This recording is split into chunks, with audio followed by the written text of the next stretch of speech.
Good morning, everybody. We are on day 2. For today, we have Board Member Dombrowski online, so she will be with us, but via virtual. And we are just honored and thrilled to have USD 259, Wichita Public Schools, with us today. Superintendent Kelly Bellafield, please. Thank you for coming. We appreciate it. Yeah, well, honored to be here. Excited to be here.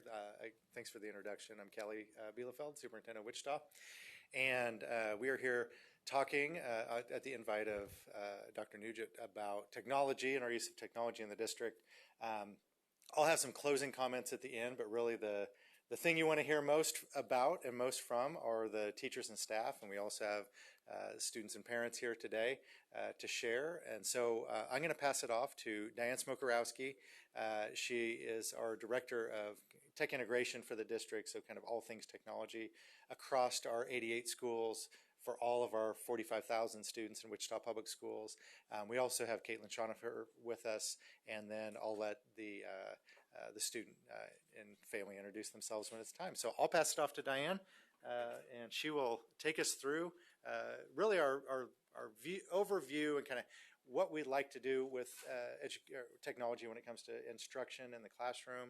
So today we hope to provide some context, maybe open some eyes, maybe challenge some assumptions and challenge some ideas, but really help you guys understand what technology, what the role it plays in Wichita Public Schools. So I'll pass it off to Diane. Good morning, everyone. Happy Wednesday. Again, I'm Diane Smokorowski. Most people call me Smoke or Mrs. Smoke. It's just easier to remember. That last name is pretty extensive. You may also know that from the Kansas State Teacher of the Year program. I am the 2013 Kansas Teacher of the Year. And in 2019, I was inducted into the National Teachers Hall of Fame in Emporia. So our paths have probably crossed a couple of times. And with me, this is Caitlin Schonifer. Say good morning to her, please. The teacher in me. I really sound like a teacher often. She is such a teacher. But we're going to be walking you through creation with our digital tools versus consumption.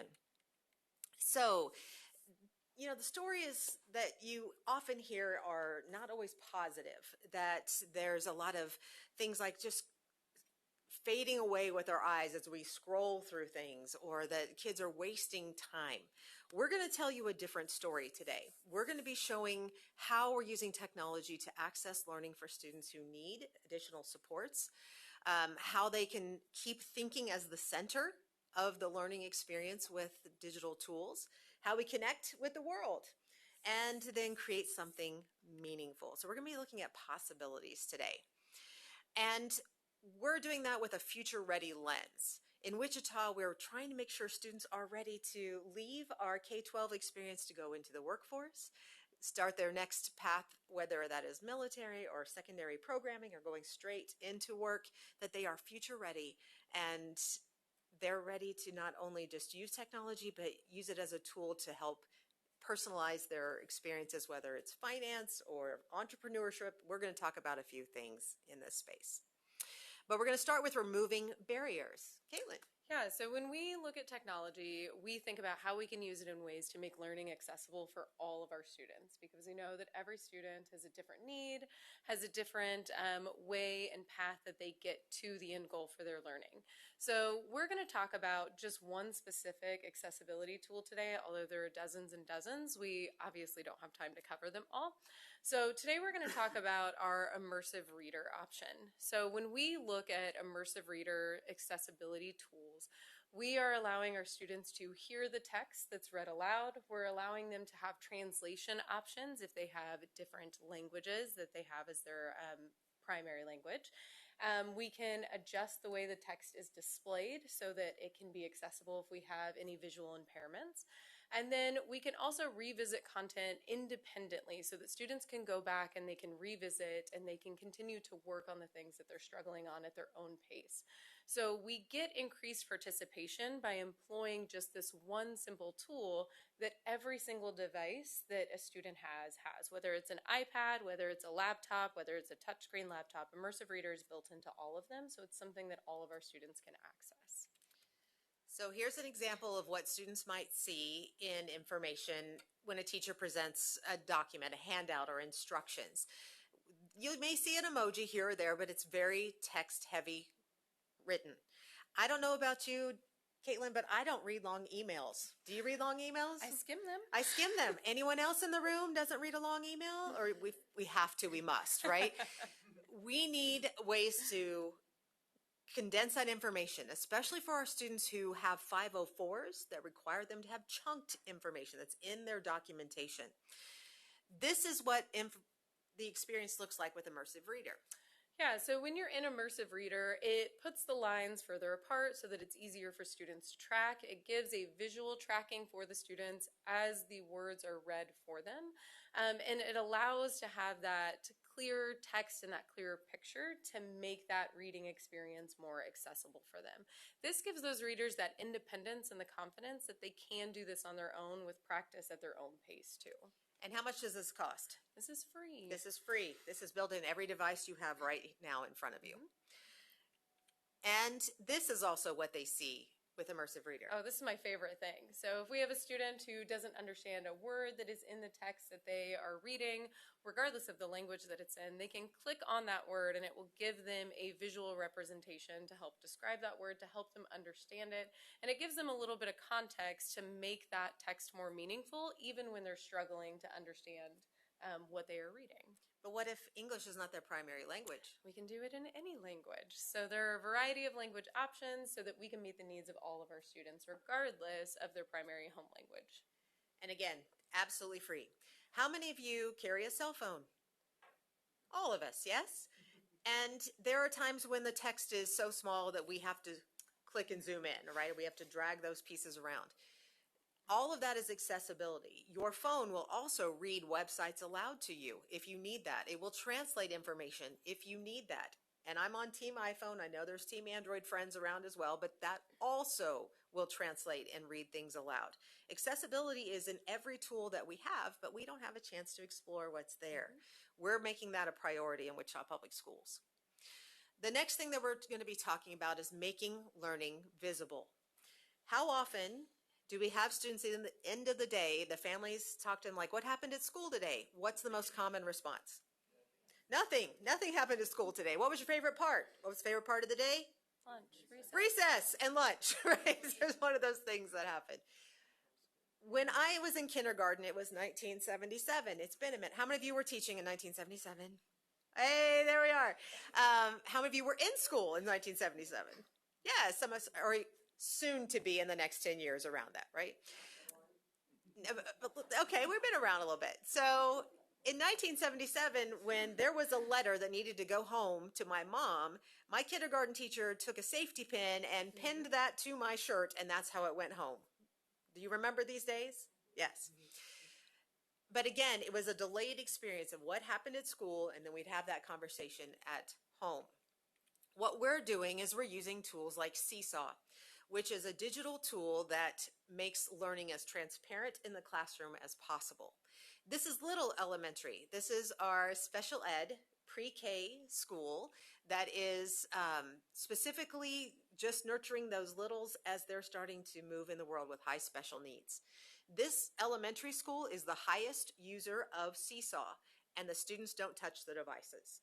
What happens is every time something happens in the classroom, the teacher or a para goes around and snaps photos of what's happening in the learning of the classroom.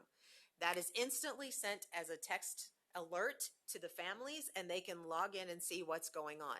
So here we actually see students who are learning to sort and categorize information. That's what the learning is happening. We're showing what's happening in the classroom directly with families. And I will tell you that each of those children, when something is attached to their name and sent out, it's only that parent who sees that image. It's not the entire class unless the teacher chooses to do so.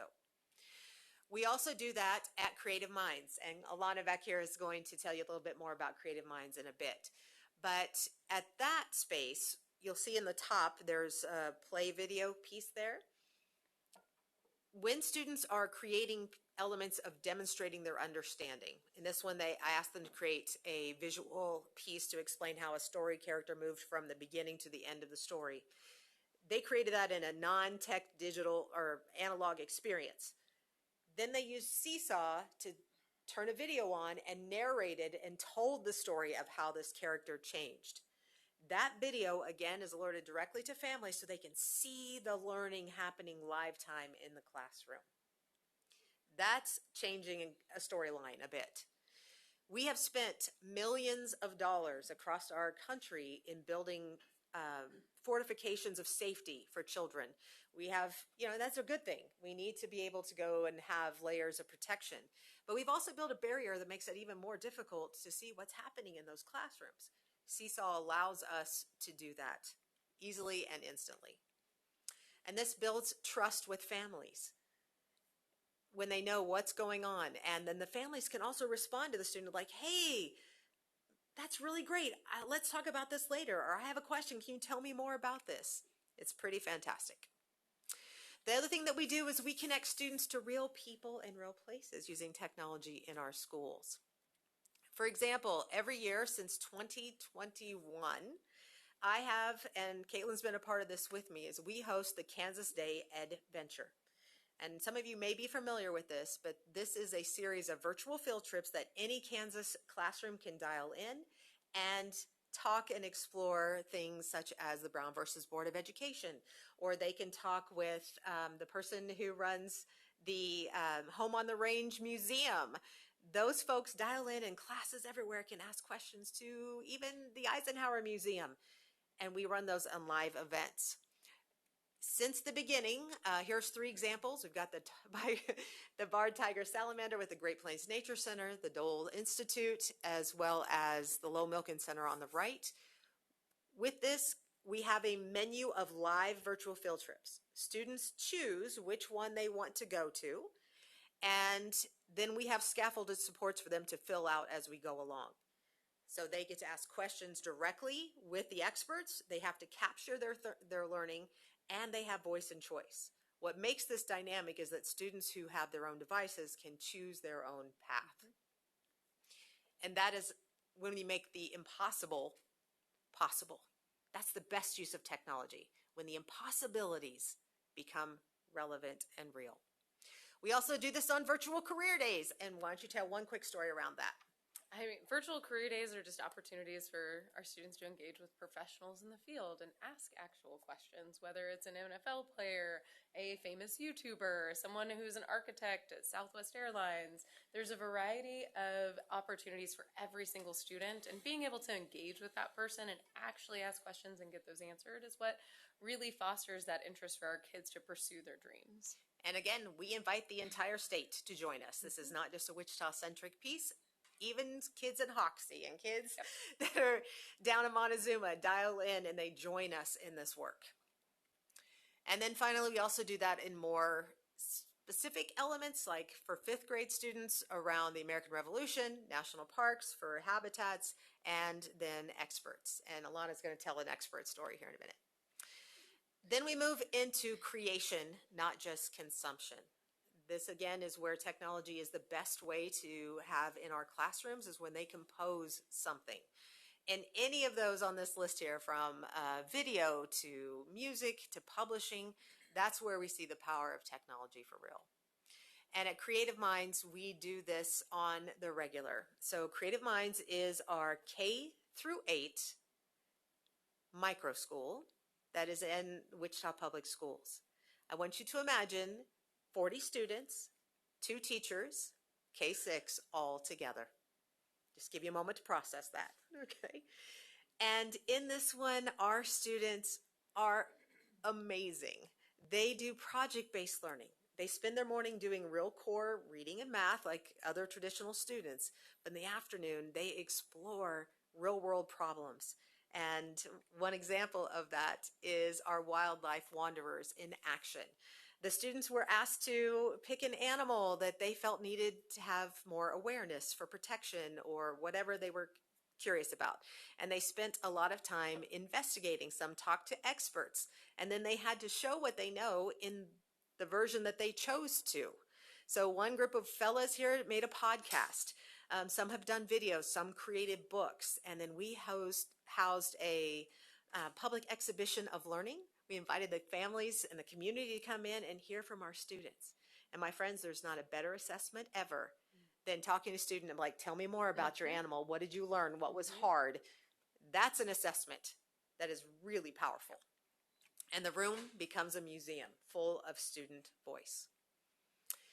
And that's what student agency looks like. When we design experiences that are intentional, supported, and purposeful, give students agency on how they want to demonstrate their understanding with structured choice, then we get creation versus consumption.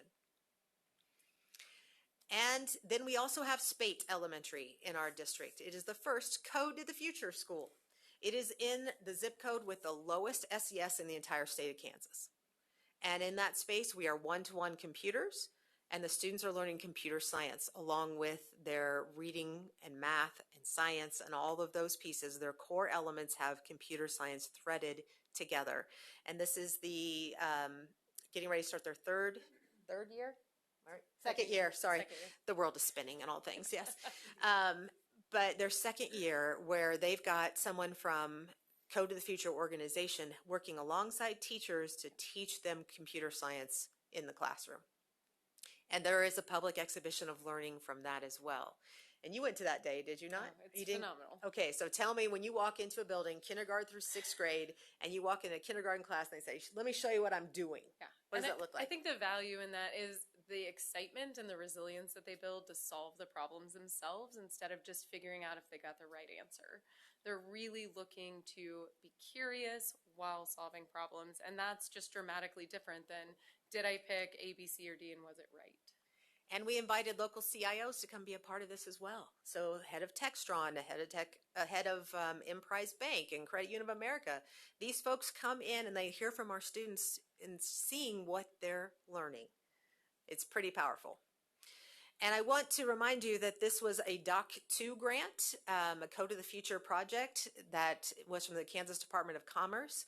If we have conversations about removing devices altogether, then there is no Code to the Future school. And that grant money would not be used appropriately. Not appropriately, but I think it would just be lost. Right. It'd be a good way to put that. So devices are the infrastructure in this space, but the learning is what happens and the problem solving piece. That's what we're really focusing on. And then Wichita is not ignoring concerns about technology. We are actually guiding towards meaningful learning. This is where we brought in our guidelines. Yeah, so we designed technology usage guidelines this past year, and we will be implementing them in the upcoming year. And the purpose of these is to help guide teachers, but also give families the education that they need to understand how technology should be used. So we are looking at educating teachers about what creation versus consumption looks like, what active use of technology is versus that passive use, so that we are not just using technology as a replacement. We don't want to say, hey, just to save money on paper, why don't you do a worksheet on your computer? It's very important that students still write. It's very important that they work on those fine motor skills. But when we can create something amazing using technology, such as a video or doing additional research or connecting with experts, those are the times that we want to implement technology and do it in effective ways. So our guidelines cover how do teachers do that and what does it look like in the classroom. And we also use a lot of research, both from sides that are for technology in schools and from those that are opposed to technology in schools, to figure out what is the appropriate balance, and looking at the American Pediatrics Association, making sure that we're following those guidelines too, to meet the needs of our students through their different developmental stages. So when we look at our guidelines, we have grade band guidelines. So looking at what is appropriate for a second grader is different than what's appropriate for a 12th grade student. So we want to make sure that teachers understand those differences and they can implement technology appropriately in their classrooms. Then we're going to talk about what is quality, what is unacceptable uses. So getting away from, hey, if you finish your work, you can go play a game on your computer, right? We don't want those types of activities in our classrooms. So then we also want to build their digital citizenship. We know that students are going to use devices in their careers and in their future, so how do we teach them to do it appropriately and to be safe? And that be a part of what our classrooms do, and not just this added piece that we try and just throw in there so that we meet expectation. It's really an embedded part of the curriculum.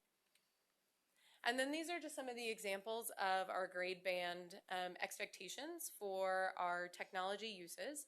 So looking at what devices should be used, what they should have access to, how long they should typically have when it comes to screen time, and then those driving key principles about why we have those expectations and those guidelines to help support that productive learning and that active learning in our classrooms. With the idea that we're moving from consumption to creation. It's really on the creation side is where we're focusing. And in the end, the device is not the story. Our students are the story. The experiences that we're putting in their classrooms. Designing with the end in mind, with the students in human-centered design, that's the goal of the entire piece. And with that, we will open it up to Q&A, and I thought you might want to meet Alana. Hello, my name is Alana, and I'm a student at Creative Minds. Going into what grade? I'm going into 5th grade. And why don't you talk about your whale project? So with my whale project, so we had this project where we had a big list, or kind of a bunch of endangered animals. So we get to pick our own.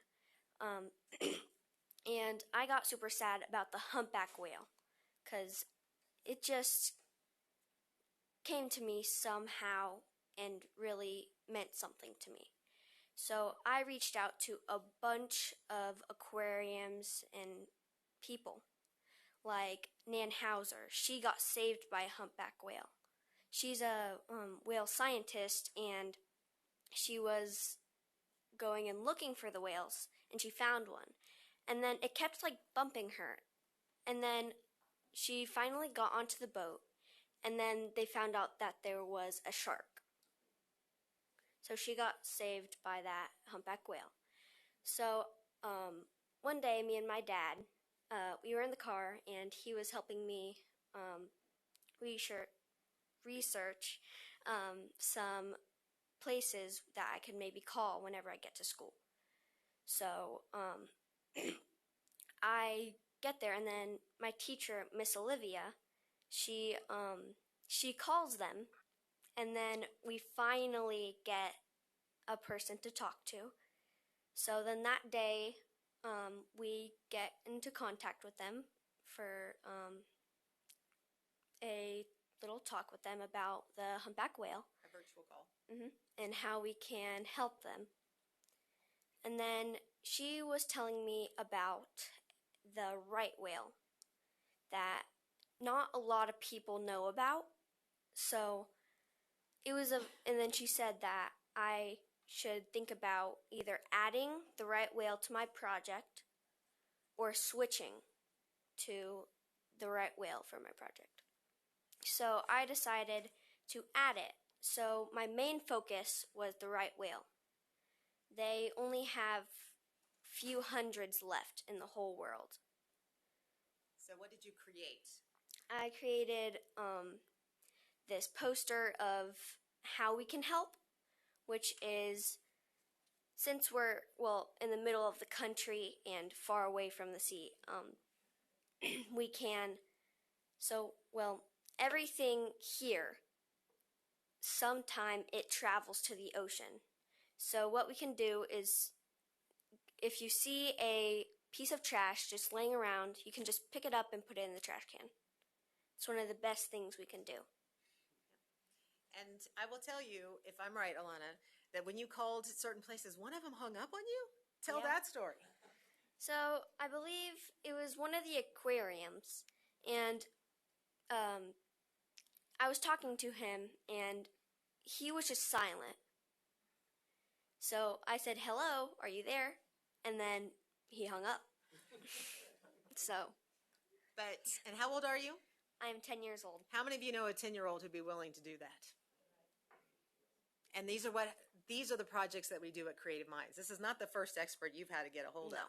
This is your third year. We're getting ready to start your third year. And the kind of work that we're doing in Creative Minds not only uses technology to open them up to the world, is that they're also contributing to a positive world experience for others. That's what we're doing at Creative Minds. And with that, we'll hand it back over to Mr. Bielefeld. Thank you all. Great job. Well, thank you, Diane and team. These guys are available for questions too, but I did want to close real quick and then we can open it up to questions. Thinking about it in terms of the discussions you guys are having, and I know that are happening in the legislature also, I guess the framework that we're trying to develop, we feel like works really well for Wichita. We do hear from parents and definitely from our school board about the impact of COVID and kind of the direction since COVID that we feel like we need to go. We were one of those districts that was fully remote at the secondary level 6 years ago, so we had a lot of screen time, and I do think we've seen the need to shift back away from that in some ways. So we were one-to-one district-wide. You might not have caught it on the slide, but now at the kindergarten level, we don't have devices at the kindergarten level at this point. First and second grade, they share devices. That's not one-to-one anymore. So we have adjusted that. Some of the things that I think, if I could ask the KSDE and the state school board to help, what would I ask for? Well, I think one of the things that you guys could help us with is kind of the best practices part of this. The high quality instruction. I think all of us would agree that a lot of what Diane shared is high quality instruction. High quality instruction sometimes uses a device, sometimes it doesn't use a device, but it isn't necessarily true that if you get rid of the device, all of the sudden the quality of the instruction goes up. That's not necessarily true. So I think that's part of the conversation in good instructional practices. What are exemplar models of using technology for instruction to really get kids learning like Alana, like what we saw? Another thing that I think, speaking from kind of our vantage point, I've been an administrator in the state since 2005, so a lot of years. I've seen a lot of changes and a lot of things, and some of the usage of devices that happens in schools is a result of things that happen in Topeka, and so I think looking at that and just evaluating that, and that's assessments that we take online now and are required to take online now, screeners that are mostly online, but even things that have been funded at the state level, like Core 5 Lexia, like IXL just recently. When you, not necessarily you, but when you, larger state of Kansas, funds those things, there's a message sent that these are good and these are research-based and these are things that districts should be using. So I think there's a conversation to be had there about what are all the things that districts are being asked to use screens for with students, and then how do we balance that to make sure that, some arbitrary number of minutes, 15 minutes a day or 90 minutes a week, doesn't end up conflicting with what we're being asked to do.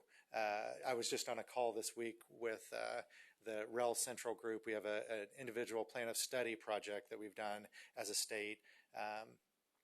Zello that we use in our district a lot for career exploration, for course planning, for all of those things, all of that's on a screen at this point.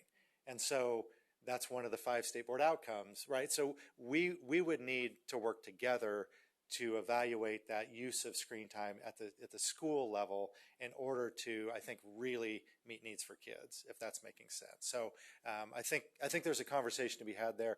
I do think a lot of us across the educational spectrum are seeing that kind of the full screens, full remote thing we did during COVID.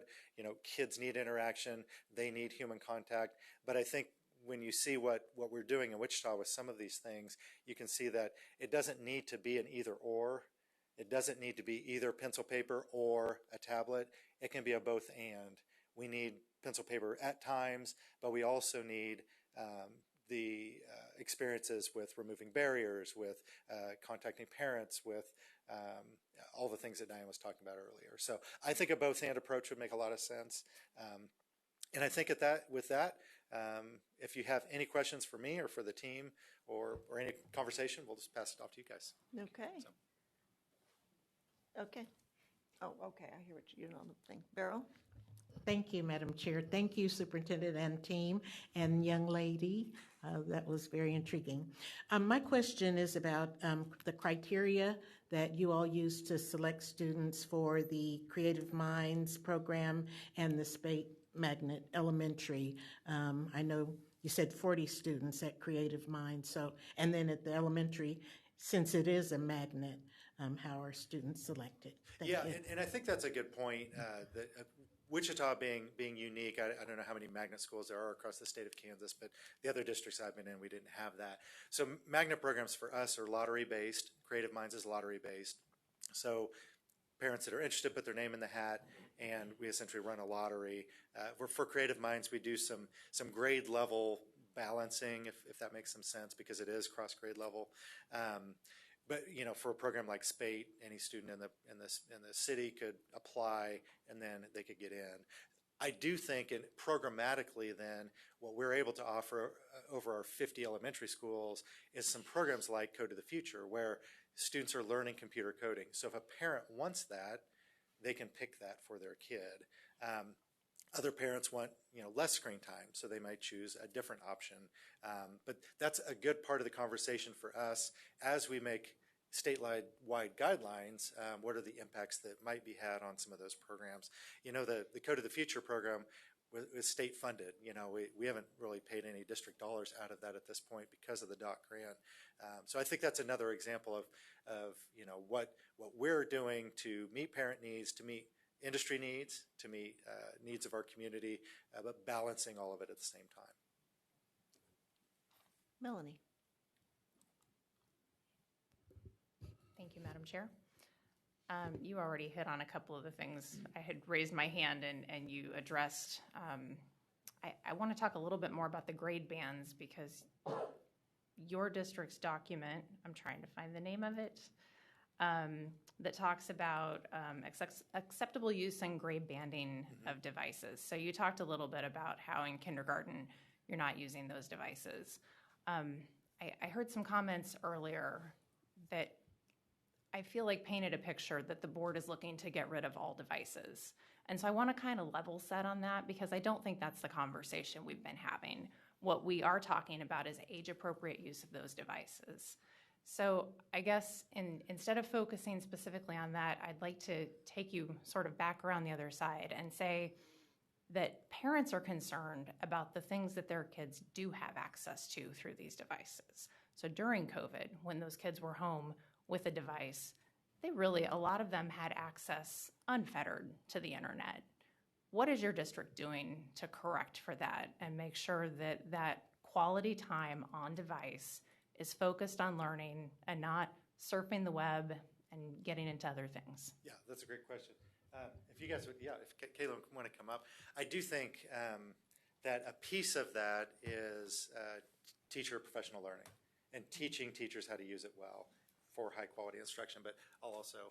I think you say the most important thing is truly educating our teachers on what is developmentally appropriate, because there may not be a comprehensive understanding of what that looks like.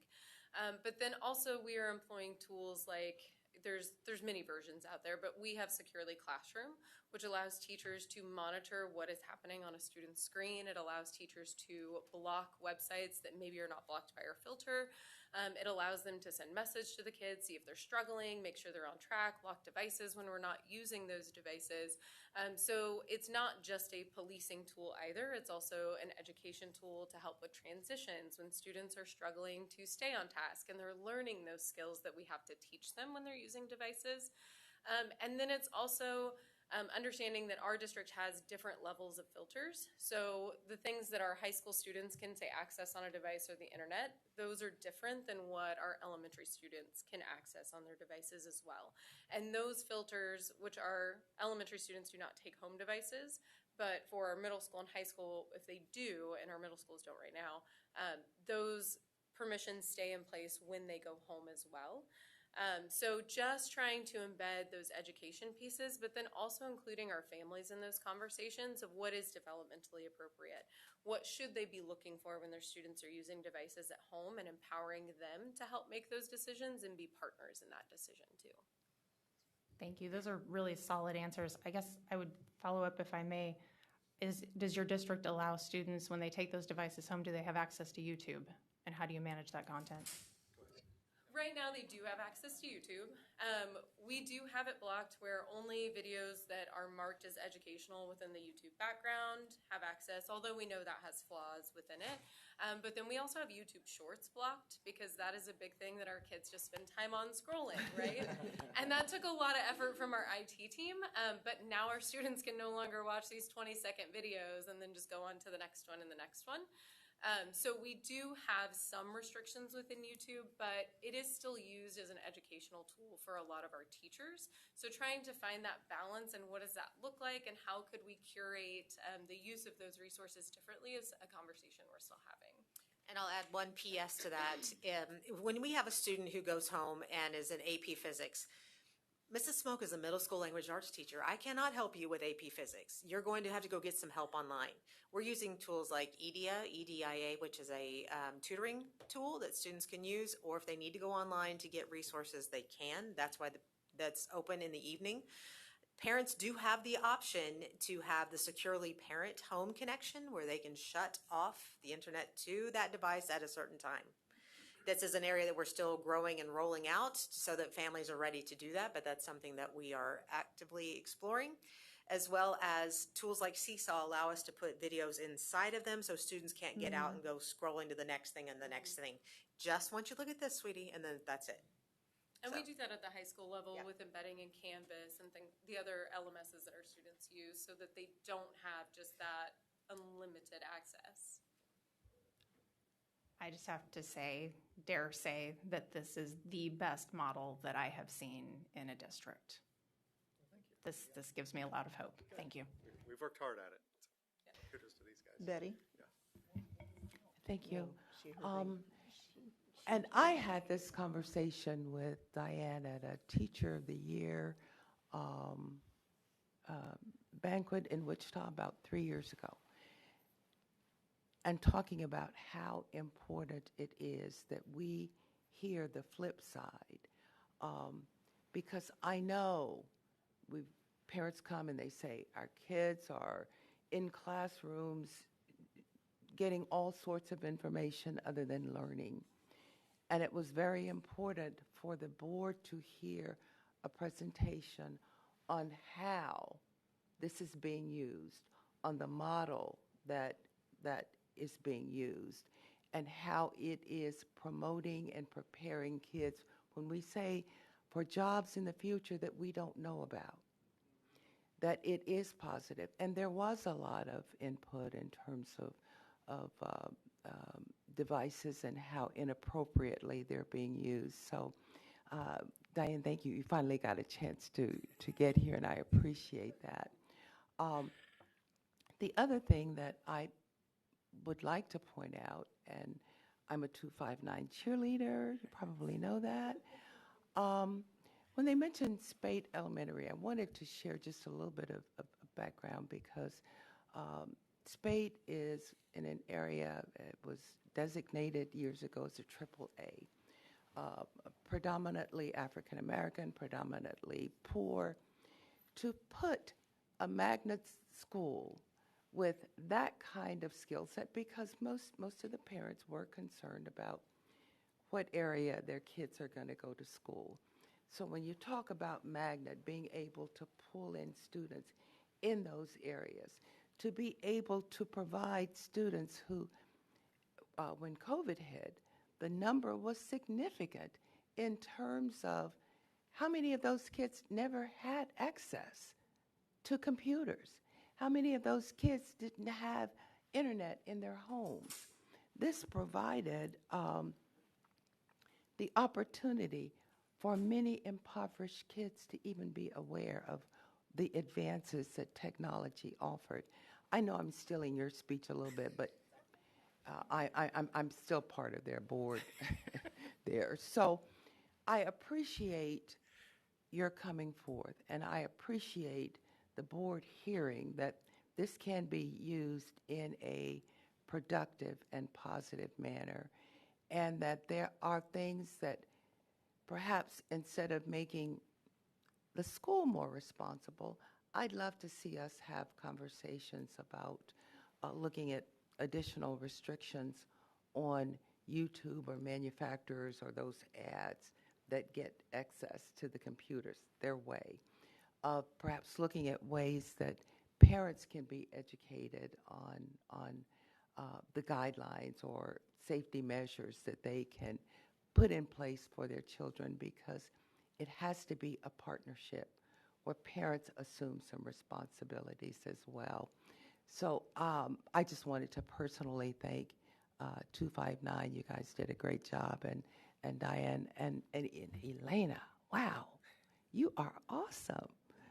I really appreciate that, and with that, I'll let you continue. Thank you. Thank you, Betty. Danny? Thank you. So what do you do with parents that don't want their kids on the computer, period? What do we do with, well, Because you guys are 100% 100%. computer. Well, at some level. Well, so no student other than our virtual students are on a computer 100% of the time. But it is part of what I was trying to say earlier. It is not possible for a Kansas public education student to never be on a computer. There is no paper assessment that we can provide. The parent can actually opt out of an assessment That is if they'd true. like. Okay, So that the is true. parent is in control of their child, not you. Well, 100%. But you hold us accountable to the number of students that we assess every year also. So it isn't as though if parents That's opt a whole out. different discussion. It is. But my point is, it's not without. It's not without Basically, a consequence. kid going to your school, a parent can't say, I don't want my kid ever on the computer. No, that is possible, but it's not without consequence, I guess is what I would say. Does that make sense? Yeah, it means they should go to a different school district. Well, all of our ACTs are online. All of our ACT workies are online. A parent can opt out of all those things. If they don't want their kids doing anything online, a parent can say, I don't want my kids doing that stuff. I agree. I don't want all that information online. I agree. Yes. Okay, Yeah. thank you. Okay.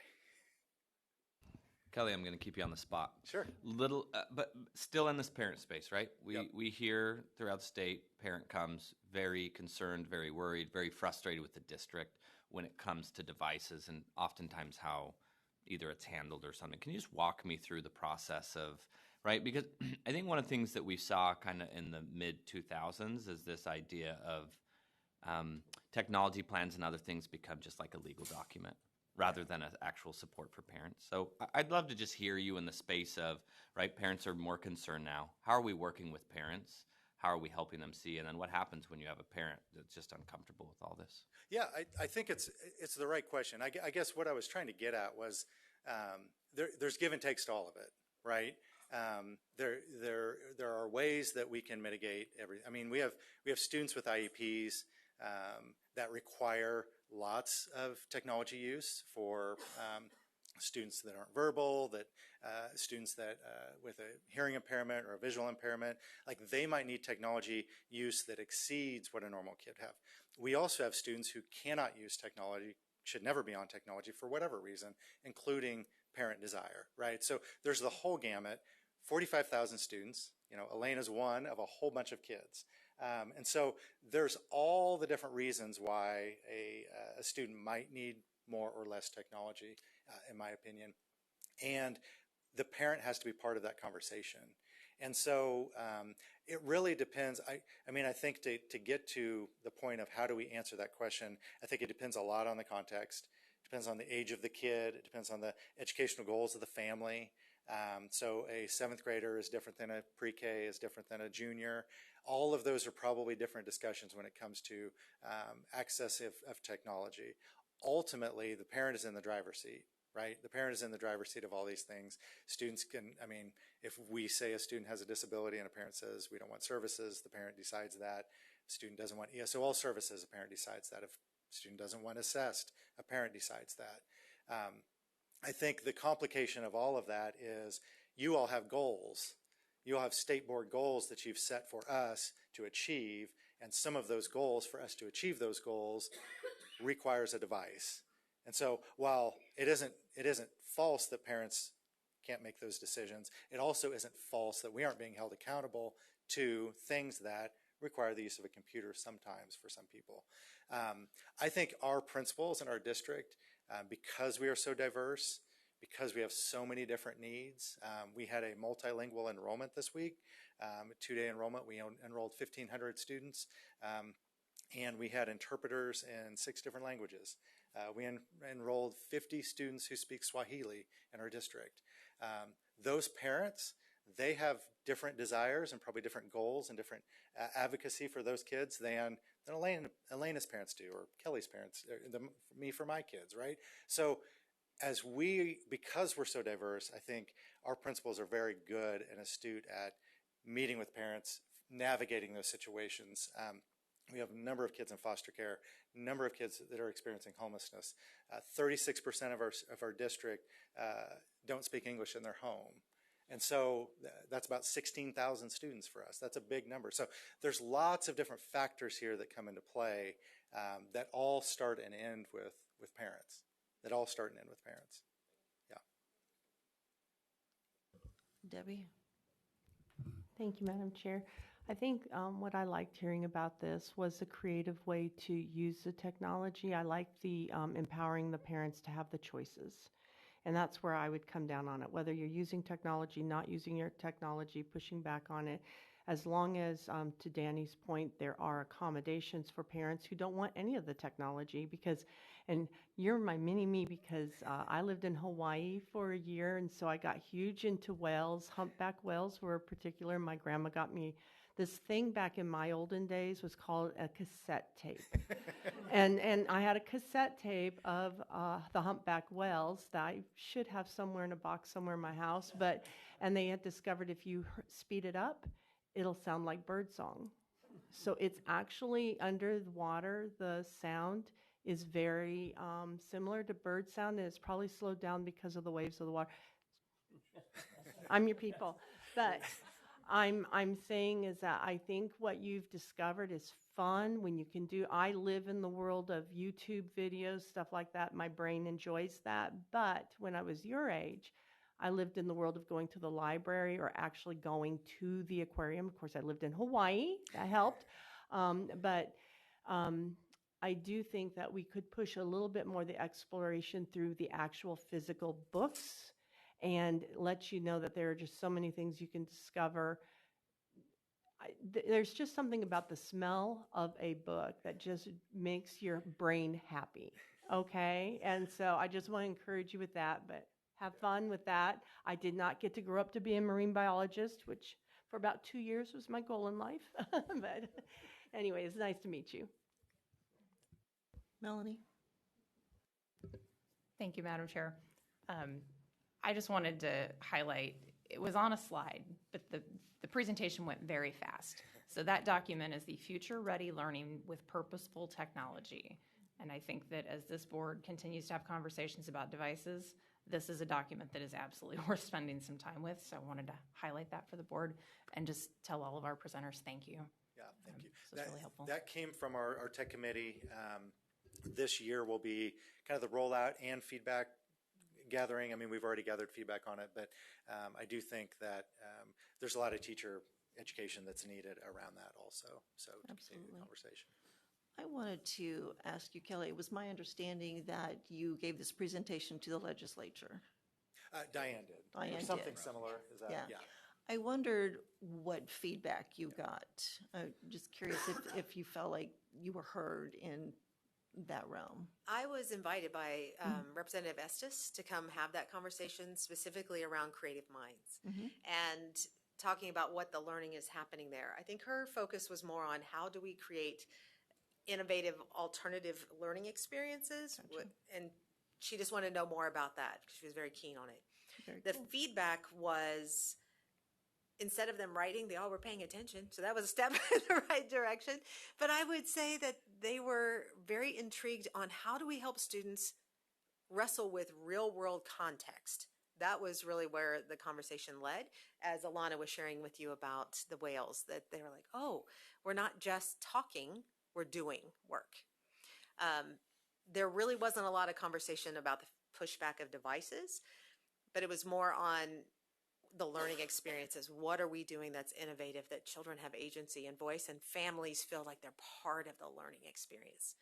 And if it's okay, her family is here. If it'd be nice if they could come up and just talk about their Absolute- experience. Oh, Okay. please. Yeah. Let's take a couple minutes, if they don't mind. I don't mind at all. I'm Kim Villanueva. I'm Ilana's mom. This is Jason, my husband. Do you have any questions you want answered, or do you want us to just talk about Creative Minds? If you could just give us a couple minutes of what has this experience been for you? Sure. I have one thing to add to Alana's talk about the right whales. So she did essentially a Zoom call and interviewed an expert, and so they were able to record that interview. And then I'm in the videography space, and so I was able to help her edit that and make it presentable. And so during her presentation, she had the board, but she also had a TV where the interview was playing. And so that was a way that we were able to extend the use of that technology into that learning experience. But then also, just last week, Illy is like, can I go to the library? And so she loves going to the library. She loves checking out books. We'll buy books from Sam's sometimes because they have a book section. So she is still in the physical space. Even on the way here, instead of staring at a device, she was reading a book. And so she's back and forth in both. And so I've seen her use her device at home to use apps that they use at school to continue learning. And maybe she's just, she's overachiever. an overachiever like her mother. But, I've seen her go back and forth between spaces and have never had any concern with the way that devices have been used at school and then extending into the household as well. Sure. Regarding Creative Minds and how it's set up, and I'll tell you why we came to Creative Minds, because we were not there before. We were, she had first grade through half of third grade at a private school. It was another micro school. It's locally owned, run by a ministry that we were paying thousands of dollars out of pocket for because we liked that structure better. We liked the kind of narrowing it down. I love the structure of K through 6 or K through 8 being together because there's this natural progression of leadership that happens, and kids start to learn and they start to step into that whether they know it or not. So we really like that structure, and when we learned, it was just through an article that I saw online from the local newspaper, that Wichita Public Schools had this set up. I probably was not first in line. As soon as I read it, I went on and applied. It was closer to home. We were driving from our home in North Wichita to Derby and back to work, and then back to pick her up, and then back home every day. So at least 2 hours of commuting for her to go to that school. We really jumped on the opportunity. We didn't get in at the beginning of the school year. We got a call mid-October, and she started in January. And honestly, we couldn't be happier with how that's gone because that structure really is so conducive to her learning. I love that there is the traditional structure of learning science and math and reading and literature and these things, but to be able to also focus on innovation and looking forward and utilizing tools that are at our disposal in a responsible way. And I think this is part of what this presentation was about. It is so important to me that she learns both at home and at school how to responsibly use these devices, but how to use them to advance. So her being able to have this interview with this marine biologist from Massachusetts was quite incredible. And I'm here to help. I mean, always I'm going to be here to help her, but she's initiating conversations and she's writing the interview questions and she's doing that. And I've not seen that in other structures. And so if you ask me, I'm really pleased with that innovation aspect and kind of the focus on being able to go forward with that. Yeah. Thank you so much. It's just beautiful. Okay, We good. appreciate it. Great. Thank you very And much. thank you all, truly. Really appreciate that. That was wonderful. I'm pretty sure if we really sat here, we could keep it going for a long time. Sadly, the clock is screaming at me, but really appreciate you guys driving up and Alana for coming and sharing, and her parents. Gives us a lot, and that was helpful because we're in the space, so we needed some more information. So thank you. Appreciate that. Okay, I guess we are actually on a break, so we can hit it hard coming back. So we'll take a really quick break and come back for some presentations on our SEAC and quality instruction. Okay?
Okay, we are back on and at it with our agenda.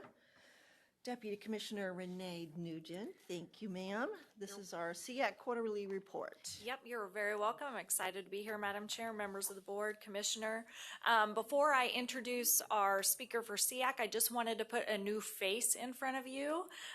We are excited to welcome Lindsay Graff as our new special ed director for the agency. Okay. And I just wanted you to be able to see her face, and I'm sure she will be in front of you. So this is Lindsay Graff coming to her official start date is July 3rd, but similar to Dr. Conrad, she's kind of dipping her toes in the water. August 3rd, she's kind of dipping her toes in the water throughout this month. So welcome, Lindsay. I saw her born. You did, yes. So I've heard. Scary. So with that said, I'm also honored to bring to the podium Dr. Lena Kisner. She is going to give you the Special Ed Advisory Council quarterly report, and then I'll be back at the podium later to talk more quality instruction. So Lena, welcome to the podium. Welcome, thank you. Good morning. It's good to be in front of you again. It's been a while. You should have received the annual report from Debbie. It's a little over 30 pages, so I think, about a minute a page, we ought to be able to get through it. No, I am going to highlight a few things really on pages 11 and 12, and then kind of ad-lib a little bit. So the first thing that I want to share, I am the past chair of SEAC, so Dr. Brooke Moore from Fort Hays State University will be the chair. She started in June. She couldn't be here today, but she'll be the one providing the rest of your updates this year. But at our last meeting in June, we did celebrate that Kansas met requirements this past year for special education. So just wanted to make sure that we highlight that. And, one of the roles of SEAC is to provide just some advisory and guidance to the State Department. And so really excited about that. And then some other things that just want to highlight that SEAC has been doing this past year. Fort Hays has an innovative program that they've started up offering both high and low incidence special education licensure through an undergraduate degree. And so that has been kind of off to a slow start this year, just a handful of students, but they have over 60 coming for the fall. And so we're really excited about that and what that might mean for the field, putting both high and low incidence qualified providers out there for our students.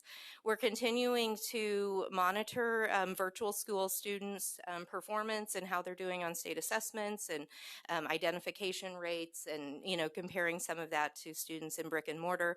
We know that we've seen an increase in students with exceptionalities enrolling in virtual schools. We want to just continue to keep our pulse on that and how we can better support schools and staff to provide those services, high quality instruction to students in that setting, because it is a little bit different than the traditional brick and mortar special education service provision. And then, of course, we're just getting reports typically from Dr. Harwood on the funding task force and what that means for special education. He met with several of us directors throughout last year and putting a proposal together for the funding task force that was a student-based model. And so it's good to have those updates come from him. As far as kind of where we're headed next, this next year, we talked at the last meeting about a potential position statement regarding the Office of Special Education programs moving through the Department of Health and Human Services. There are some concerns on the special education side from members of the SEAC, and so that we may be putting a position statement together. There will be more conversation about that in September. Of course, we'll continue to provide any kind of input related to the special ed funding formula and service delivery.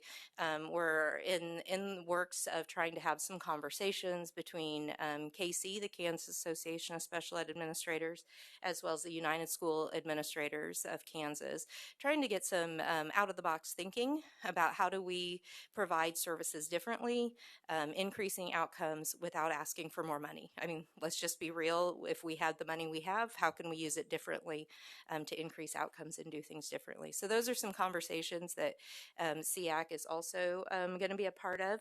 And then, of course, the general supervision model. This is the first year that there will be some changes based off of our last OSEP monitoring visit.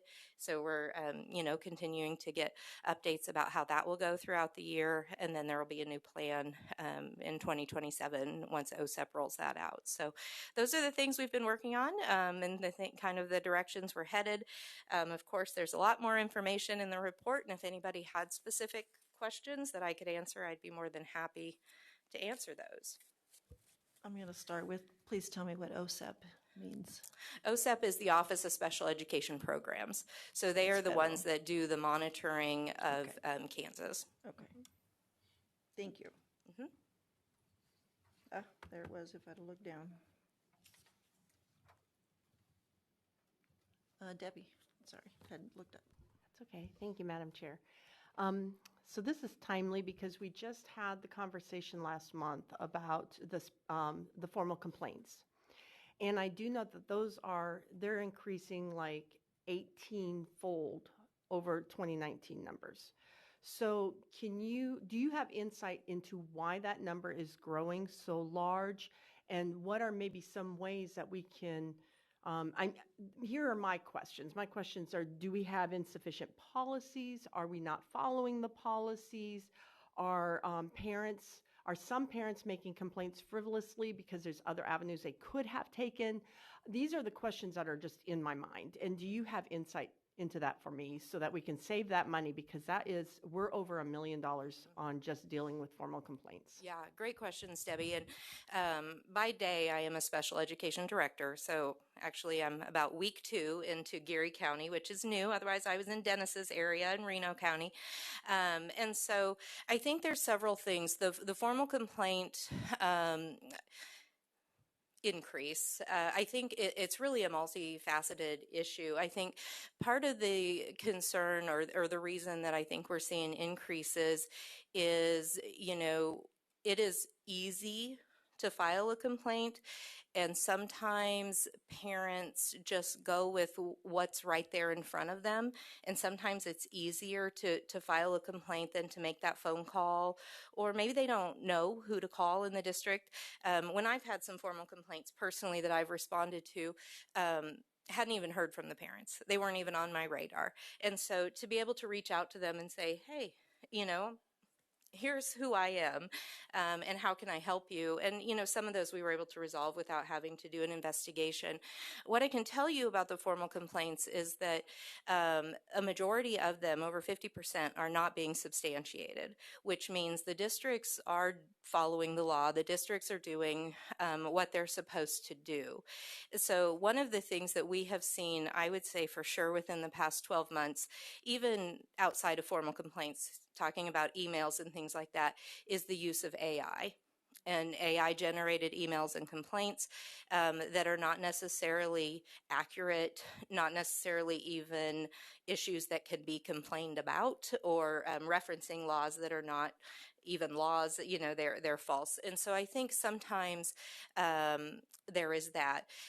One of the things, I've had lots of conversations actually with Assistant Director Brian Dempsey about this. And so one of the things that he's been doing has been, he went to a meeting with families together, trying to get in front of families and really establish that partnership and relationship, and encouraging families. They're the Parent Advocacy Center for Kansas, and they come to all of our SEAC meetings, really, and they do a great job of advocating that families contact the districts and try to resolve any concerns at lowest levels. So, I would also say that while the number has increased substantially, it is still a very small percentage of our students with disabilities that is generating these complaints. So I think, I wish I could pinpoint to one thing. It isn't one thing, other than I think there is a concern, families have a concern, and for whatever reason, for some of them, they feel like that is their best method. But once they make connections locally, usually with their special education directors, then they know how to contact us, and they do, and that's helpful. Madam Chair, could I follow up? Okay. One of the things that I have suggested or that we might be able to look into is some like a pre-formal complaint, because I can see how a parent is like, I'm frustrated. I don't know where to go. I don't know what to do. Maybe they've reached out to the people they thought they should reach out to. It wasn't the right people, so their words aren't getting to the right people. And so they turn to the AI. That makes a lot of sense to me, because once that is trained to get you that form, I could see it going out. Finally, people know how to access what they need, and they're using it. And I have asked that too. If they don't have any skin in the game, it's that easy to make a complaint, but it costs a lot of money for and I actually have my binder with me.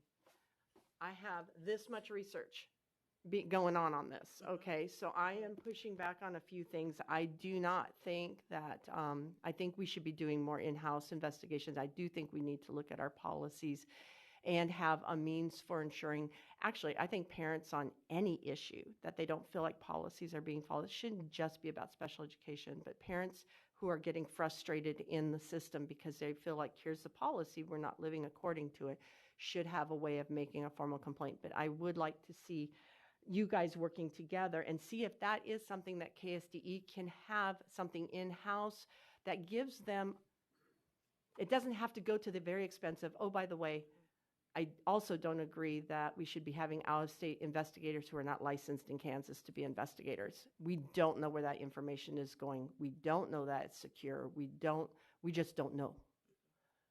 And I've been researching that. So I would love to talk to you guys anytime you want to grab me. Okay, thank you so much. Thank you. Appreciate your time. Okay, we are going to see Dr. Nuge again and talk about quality instruction. Thank you, ma'am. And I am going to comment publicly on your outfit. It looks amazing. Thank you. Thank you. It's also just appropriate, not just for the 250th, but it's Amelia Earhart weekend in Atchison, her birthday celebration. And if you want the best fireworks in the nation, you should head there Saturday night. So, good morning, Madam Chair, Commissioner, members of the board. So today I get to share a little bit about the direction of Division of Learning Services. As you know, the Commissioner created another division called the Division of Accountability and Technology. So that took some of the load around accountability and assessment off of my plate. And so I just wanted to update you on what now is the role and the vision of DLS and the why behind it. I think that can be answered, that really aligns with Dr. Steele's report yesterday around where we are in the state of the state in terms of our outcomes, and then how can the Division of Learning Services really address that data. So I just celebrated my 1 year with the agency, and most of that first year involved a lot of listening across the state, within the agency, and just getting assurance that districts really are asking for a coherence. They really want to know what it is that is important to us as an agency so they can execute it at high levels and start to see improvement. They're seeking clarity around what matters most. And I think the direction on quality instruction will really provide those answers to them. So just in review, we know school improvement in Kansas is really continuous alignment around these four fundamentals. And we believe that these four fundamentals, when implemented appropriately, can really change the trajectory of student outcomes. But I also want to remind you that this school improvement in Kansas is not only around accreditation, right? Accreditation is one of the mechanisms, but we also have at-risk. We also have special education and identified districts, and then we also have that legislative needs assessment. So all the things we're doing focus on school improvement. We have to unify ourselves around this work within the agency and outside of the agency. And so our theory of action, again, if we strengthen coherence by focusing on a few high leverage fundamental actions, then students will develop the knowledge and skills to lead to greater opportunities. Yesterday, the commissioner talked primarily about outcomes, and that is important. But our goal also has to be to expand those educational opportunities for all Kansas students. And that is part of school improvement. This model, again, organizes our thinking. We have the fundamentals, the structures, and the indicators. And then everyone across Kansas has time twice a year to reflect on what structures do we have in place? Are we making progress? I will say that one shift I believe that we will be making in DLS around this work is that we will start to measure implementation. So it's one thing to have a plan, which we've really supported districts in creating plans, and now we're going to look at, is the implementation of those plans making a difference? And I think here's what we'll be really focused on. What is it we want to see in classrooms? Are we actually seeing what we want to see? And then if not, how do we support the actions that we want to see in classrooms? So DLS is really moving to that model of supporting districts, systems, schools in implementation.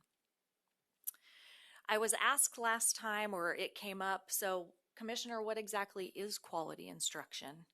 And we had already defined that in the agency. If you Google it on our website or use the search bar for using a few keywords, as I would remind the commissioner, that's how you look for things. We really define that there are kind of 5 indicators of quality instruction. One, everyone in the system has to have high expectations. I say teachers, but when I say teachers, I mean principals, superintendents. We just heard Wichita, technology directors. I mean, all means all. We have to have high expectations. We have to have deep student engagement. All of our tasks should really be aligned to the standards at high levels, not surface level. Our instruction has to be intentional and cohesive. I think that what you heard Wichita describe was there was a purpose behind their projects. It was intentional. It was highly aligned to the standards and learning. And as board member Haas reminded me, had great application to real world experiences. And then it also has to be data driven. I think we talked a little bit, and this board often brings up parent engagement. And when we look at assessments in our current state, parents have such lag data. And I'm hoping with the future of the IADA, we get more regular data and that parents and students can use to be a part of data-driven instructional decisions. So when we look at the focus being on quality instruction, I will remind you that all of the 4 fundamentals are very much embedded in quality instruction. If we look at structured literacy, getting folks trained in letters is the floor. Getting them to apply those skills through structured literacy practices, instructional practices, is what moves the needle. Having standards is great, but if we're not implementing those standards at the level that is truly grade level, and we really start to water that down, that's where we see our level 1s and 2s in outcomes. And then when we look at a balanced assessment system, as you know, we're moving to a statewide screener. We will also, so we will have that data across the state to lean on to see how many of our kids are high risk, and then what do we do about that? We hope to start getting those regular quarterly assessments at some point where we can use that data to influence the next set of assessment versus waiting till the end of the year. So we have to really unpack quality instruction around all of the fundamentals that our school districts really believe in and rely on.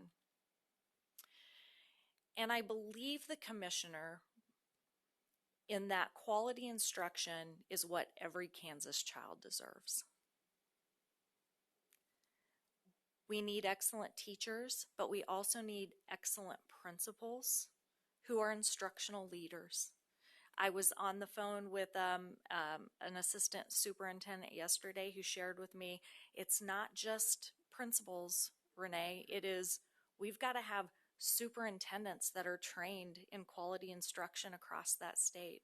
We've got to have HR folks who really want to hire the best people who will provide quality instruction. So all students deserve quality teachers, leaders, systems, and everyone deserves the opportunity for quality instruction. So the shift for us in the Division of Learning Services is we're not just collecting data to monitor schools now. We want to collect data so we can begin to support systems. And I think that could be the greatest shift happening in this agency as a whole. Monitoring rarely improves an outcome. The future work is supporting systems, and that means a couple of things. It could mean coaching implementation support for building principals so they become instructional leaders. It could be helping leaders solve problems and build long-term capacity in their buildings. In other words, we're moving from identifying problems to helping districts solve them. And I think that's so exciting. I'm going to show you two graphics that are not comms approved, okay? These are just the beginning workings of the school improvement work group. And a question that was asked of us is, if you're wanting to provide supports, you probably need to identify everyone across the state who is also providing supports. And it was referred to as the Kansas education ecosystem.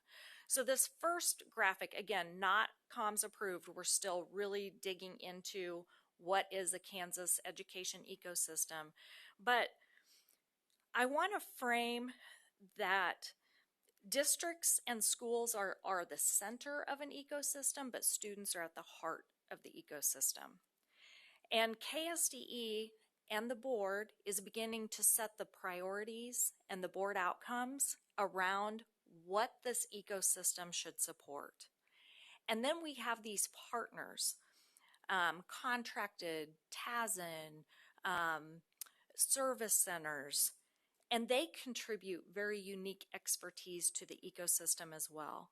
We know that no one can accomplish this work alone. School improvement depends on all of us working together, but those priorities need to be shared priorities, and they really need to be instigated from this level at the Department of Ed. Here's another very draft, not approved example of that ecosystem, but what I really want to show on this is this is a statewide network of supports. So no matter where you live in the state, you should have access to, again, supports that are very much prioritized by the Kansas State Department of Education and you as a board. At the bottom of this, I have supports around Kansas should be universal, those are supports for all, targeted, supports for some, and intensive, supports for few. In the past, we have done a really good job of supports for all, right? Everyone in our state has an opportunity to attend school improvement days. We have a website that has access to materials. For example, how do you choose high quality instructional materials? We have observation tools. And then we have supports for few, those federally identified schools that get intensive supports as required by the Federal Department of Ed. But we miss that supports for some, those schools that just aren't moving. They're a little stagnant. They don't fall to that 5%, but we know where we are as a state. Dr. Steele very much showed that yesterday. And so now how do we begin to build supports for those few? or for that sum. So my vision for that would be we continue supports for all. We give all districts and systems access to our tools. Our we want to create an online professional learning library, our standards toolkits, our classroom observations. And then we want to make sure that our partners are aligned and trained in those same things. So when we are saying, let's get out and observe a classroom, this is the tool all of us use, so we can collect data on that and really determine if that tool is helping us change the trajectory of outcomes. And then for some, we might want, which we're tasking, not me, but Dr. Conrad's department with, how do we identify systems across the state or buildings, and let's give some more differentiated supports, on-site supports to those schools and systems, again, around the state board's priorities. And then again, with the few, the federally identified, let's identify some partners that we could vet as a state and provide some of those federal funds to give them the more intensive support. I think that if we have a commitment to build coherence across Kansas and focus on these instructional practices, we really begin to change our focus as an agency to supporting versus only monitoring. Both are important. And we work together through this ecosystem. Then our classrooms become stronger, all educators feel more supported, and Kansas students have a greater opportunity for success. I put on this slide, this is the work of DLS, but it's not. It's the work of the entire agency, including the state board. I think the focus now for DLS will be on this supports. Any questions? Jim? Okay. Thank you. I couldn't get my hand up. When you go back to your first page and you were talking about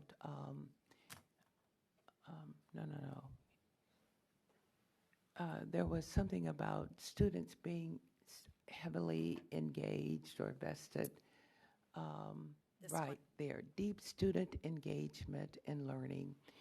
Can you elaborate a little more on that? Because while I appreciate all of the effort that's going into making sure academically the staff, the teachers, the administrators have what they need, that is an area that could be highlighted a little more. I'd like to know the kinds of things that perhaps you're considering that could be done that will get students engaged in learning. That's a great question. So I go back to some of my prior experiences, right, that helps drive this work. And as a superintendent, I really prided myself into getting into classrooms as regularly as possible, and I continued that throughout my first year in the agency.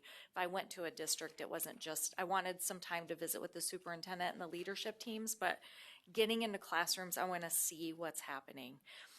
Deep student engagement is when a student is actively questioning, answering questions, creating, demonstrating their understanding of the content, hopefully applying it to real world.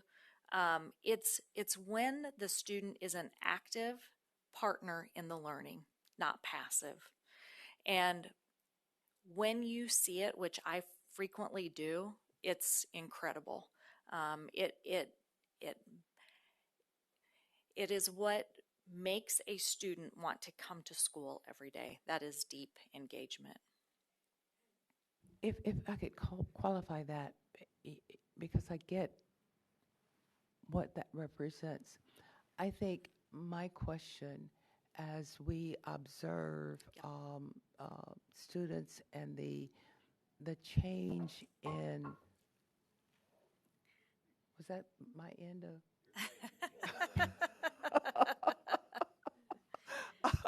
Um, as I've noticed that that's decreasing. Kids aren't really as deeply engaged overall. I mean, I know we have lots of exceptions.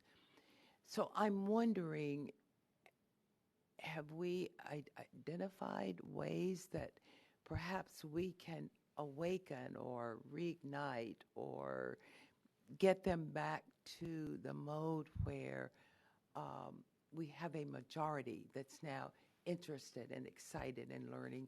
Or is this just something that you're saying would be great if it's present? No, I believe that there are opportunities to use instructional strategies that engage students. And Can I step into that? absolutely. Renee? I was at a school improvement day back in April, and Rock Hills shared their action plan and how they had played it out, and theirs was about cognitive engagement. So they were measuring it and all the things. And so they had done a training, they called it HIPS. I have yet to remember what that stands for. But it was fascinating listening to this district talk about, because it was every teacher had to go through the training, and then they were made the observation tool so they could walk through and see were they doing it. And it was so amazing listening to them. And there was quite a few of the district there. It was just powerful. And I mean, to take that one small thing, because I was like, how did you take that one small thing? And they did across the entire district. Yeah. And it was impacting every shop class, I mean, every single classroom.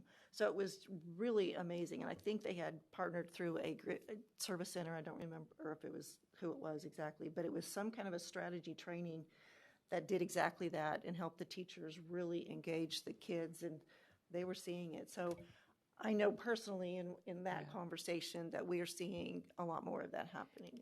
And that was one example. And thank you so much for that, because that has to be one of our strong focus points.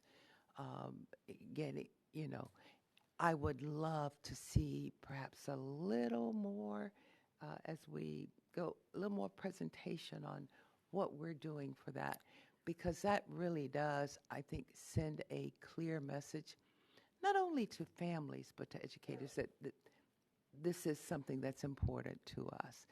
So thank you. I'm glad Arnold, you have that in there. You are in luck, because I think I'll be presenting a lot about quality instruction throughout the next year, and my hope is exactly that. I want to show you the observation tools, bring you examples of what we're seeing. Those measurements are quantifiable. So my hope is that we start to bring you data that shows increases in student engagement, increases in aligned tasks and materials.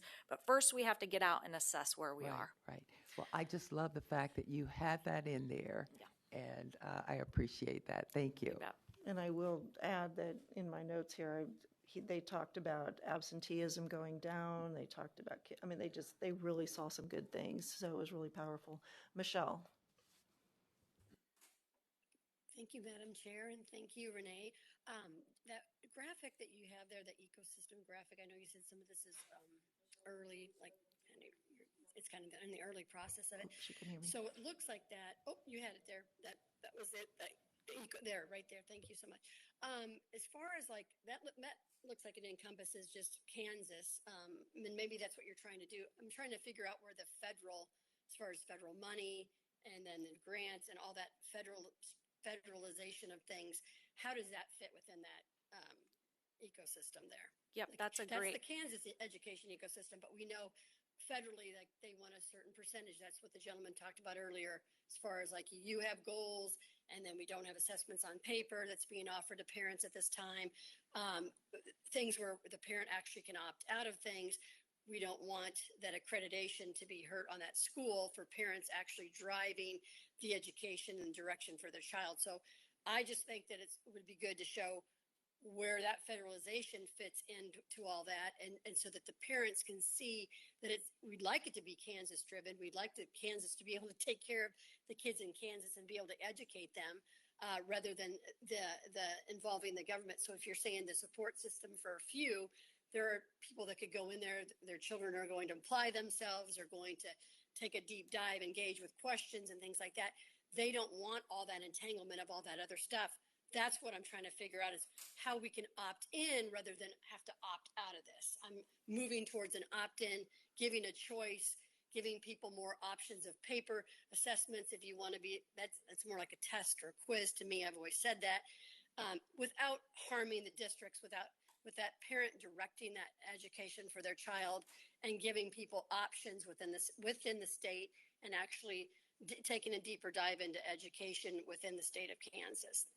Thank you for your presentation. I just want to make sure that goes in there somehow, because we know that that's the Kansas education ecosystem, but we know there's so much more federal involvement in that. Thank you. In those regards. Thank you. Melanie. Thank you, Madam Chair. When I think about quality, I think about the teachers themselves that are in that classroom. And so I would be curious to hear just a little bit more about how professional development plays into this. I'm big on giving voice and choice in PD because that's something that I hear from teachers a lot is I want to have more control over the kinds of learning that I am doing as a teacher. Is that part of this? So yes and no. So I think that part of the plan will be when we identify that all, some, and few. If you are in that all category, you're performing at pretty high levels, you're going to have a lot of voice and choice in your professional learning. If you're in that some, we need to come in and figure out why you are where you are and really focus that professional development accordingly. Let me give an example. Just last week, the Kansas Educator page, I saw, hey, we just adopted this curriculum, and it's full of resources. I don't know where to begin. Right. So if our goal is to make sure every student and teacher and principal has access to some high quality materials, we probably ought to really focus our professional development efforts onto putting those to good use. So now if they're already into good use, then we need to assess, okay, what's next? Is it instructional strategy? So I think that there has to be give and take in the professional learning. It's not just what I think I want or need. What data do we have to support what we should provide professional learning for? So yes, voice and choice, but it needs to be applicable to impact outcomes. Thank you, Dr. Nugent. Thank you for the outfit and thank you for the presentation. Thank you. Okay, we have quite a treat next, and Dr. Steele is going to cue us up. Yeah, also going to fix our lovely mess that happened. Not a metaphor for me on the ground. Colin, you want to come join me? All right, I want to introduce Colin up here at the mic, but I will wait until the chair gives a compliment to my attire. Sir, that tie is stunning for the day. Thank you so much. The tie is Much older better than me, than yesterday. I'm just going to backhand that with Thank it. I wanted to introduce Colin. Colin is the 2026 Kansas Civics Bee winner. Okay? And come right here. And as amazing as that is, one thing I'm proud of is he will go to Washington, D.C. to represent the state of Kansas and to compete to be the national champion and win $100,000. So that's fantastic. One of the things that Colin was an 8th grader, and so he'll be a freshman this year in Salina Public Schools. Mm-hmm. Is that accurate?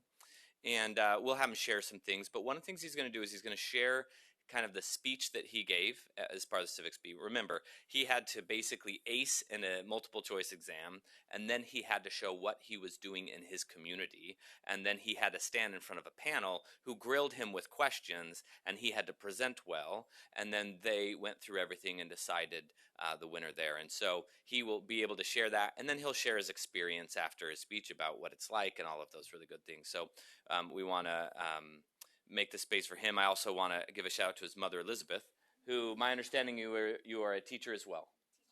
So we love teachers in Kansas. So we're grateful for her both as a mother and as a teacher and what she's doing for Kansas. So without further ado, Colin, the mic is yours. Thank you. As he said, my name's Colin Burke. I'm from Salina, Kansas. So I was going to start giving you my pitch that I gave the panel of judges before they judged me, and then after that, I was going to tell you like my experience with the 6B, and then if you guys want to ask a couple questions, I figured we'd say that for the end. So I'll go ahead and start. So hello, my name's Colin Burke. I was inspired by a charity showcase at our local public library that gave away free personal hygiene products. This led me to wonder what resources are specifically out there for teens like me. I went on to learn that 60% of students attending my school are economically disadvantaged. This means they cannot often afford or access personal hygiene products.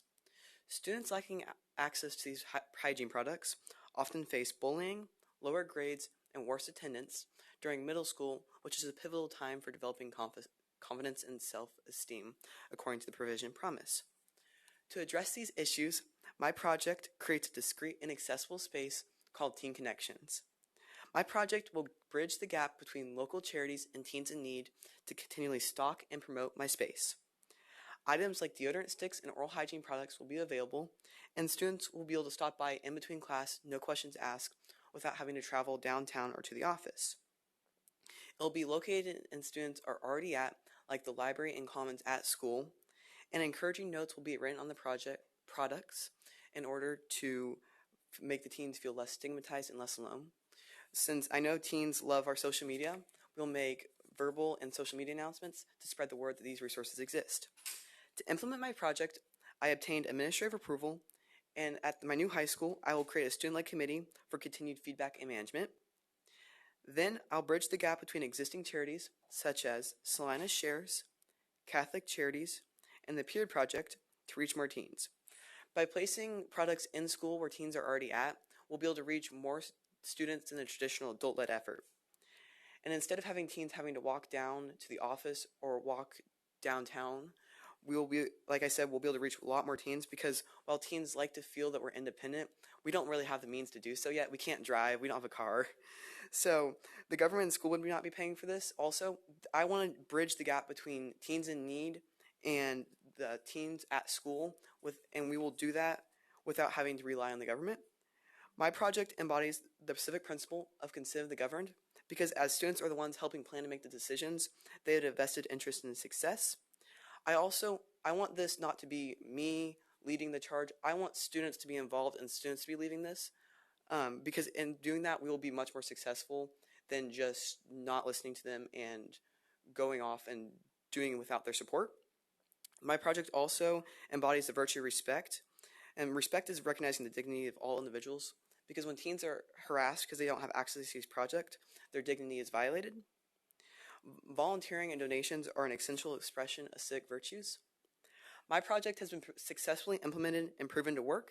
In April, a hygiene drive organized by me and our student council collected over 500 items. We created take-home bags for students to take over the summer, and students loved it and really got engaged because the top donating class won a trophy. My goal is a school where every student feels confident and that their basic needs are met. By doing this, we will result in more success by teens in and out of the classroom. By treating teens with dignity and respect, they will give back to the community that gave to them. Thank you.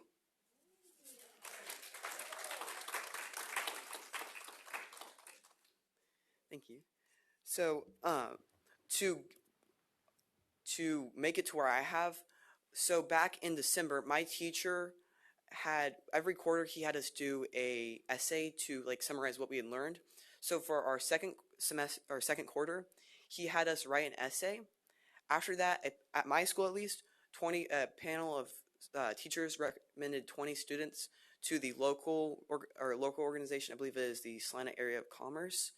And after that, I was chosen among, I think, 15 other students from around Salina, and we went on to compete in the local competition, which was you did 2 rounds of questioning of 10 sets of questions that they gave you a packet to study, and then you also had a panel of judges. For the local one, you only had to give a 3-sentence summary of my project. Then, if you won that, the top 3 from that, all around the state, went on to Wichita, where the Kansas Leadership Center was nice enough to host us. And we did the same 20 questions. And then the top 5 from that went on to give a 3-minute pitch this time. And then and then the judges asked us 3 questions. And then after that, we were judged and the top 3 were awarded, and then the top one, which I am this year, will go on to Washington, D.C. to represent us against, I believe this year they will have all 50 states competing. Thank you. So if anyone has any questions, I'd be happy to answer them about the process, about my project. Does anyone have anything? Yeah, Betty. Well, first of all, let me congratulate you. Thank you. What an amazing idea, and your delivery was excellent. So I see why you won. I want to ask you, by spearheading this, because this is something I feel that's really critical, where we learn to empathize. Did that help your empathy any for students that were less advantaged? I mean, did you feel that it gave you a greater grasp on reality? Yes, after researching, I didn't realize that 60% of students at my school were economically disadvantaged. So through this project, I have learned just how many resources are out there, and it's given me a greater appreciation of what other students' lives are like when they come to school. And I really value that, and I hope I'll be able to take that with me for the rest of my life. That's so Thank powerful. you. That's really wonderful. We really appreciate you. Dr. Steele was so taken with the whole process and your winning. We were so glad to be able to invite you to speak to us today. Any other comments? I don't want to miss anybody. Feel free. Colin, one of the questions that was asked you, I thought was a really good question on the panel, is they said, well, yeah, this was in your school, but you're changing schools. And so how is this not just centered about you, but actually making change your community? Give us the answer of what you said there. So my goal is not for me to be leading this. My goal is I want teens at the schools doing this, because I'm not going to be able to be at every school. And also, it'll be much more successful if teens are the ones doing it, and teens know their needs, and they'll be able to better do that. So my goal when I created this project at my last school was to leave my student council with the opportunities and tools to implement this project. And I hope I left them with enough. So, and of course, my goal is to create basically a formula that people will be able to provide to each community and be able to spread it and implement this at their schools. Yeah, that's really powerful, because you're right. Just as one person, it's not as much, but when you can spread it out and get others involved, that's really fun. Debbie? Sorry. Thank you, Madam Chair. I really enjoyed learning this too. I didn't know this existed. And so I will tell you that Dr. Steele did disclose to the board that he was competing against you and that he fell short. So You did beat me, but I won't tell you by how much. Oh, okay. But anyway, but there's your future. The sky's the limit. Thank you. I also brought pictures of our Heritage Drive. I was originally asked to bring our samples, but we did not have them. So here.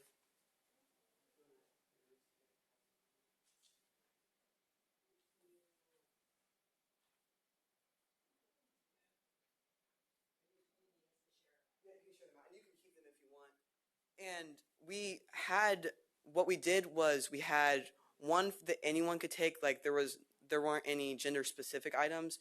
Then we had one that had feminine hygiene products that they could take. And then we had a couple people donate like regular size and giant size things of soap. So what we decided to do is we decided to create take-home bags for the entire family. So what they would be able to do is the teens would be able to pick it up at school, and they would be able to bring it home to share with their family. And that way it could take some of the burdens off the parents. Very nice. That's really powerful. I love that in the midst of that, you were finding out what resources were in your community and partnering people together.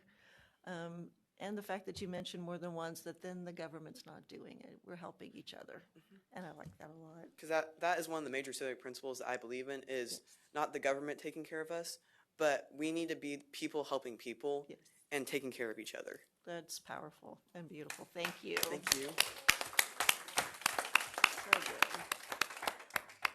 Well, thank you so much for driving and coming here, and your family. It looks like you have a younger brother with you as well. Yep. I was just going to ask, can the board get a picture with Colin before That would be we send him off to wonderful. Thank you for nationals? having me. I appreciate it. Perfect. Okay.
And I don't see, and I kind of failed to put an actual time on that, so I apologize, but I think we're about 10 minutes at this point. I know we're missing one, but I think we're going to get moving here. And Michelle's back. Okay. Dr. Scott. Hey, welcome, sir. I'm going to comment on your attire as well. Thank you. The I know tie I is haven't. wonderful. I know I haven't reached the level of Dr. Steele or Dr. Nugent, but Keep I'm trying. working on it. We can keep going.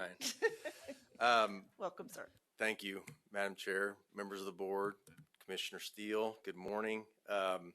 You know, it's like what Shane said yesterday. You can't follow when schools get up and talk about the great things that are students like Colin. Wow, that's amazing. And it's my own son, my youngest son, his name's Colin. I was thinking as he was walking through what he had to do to win.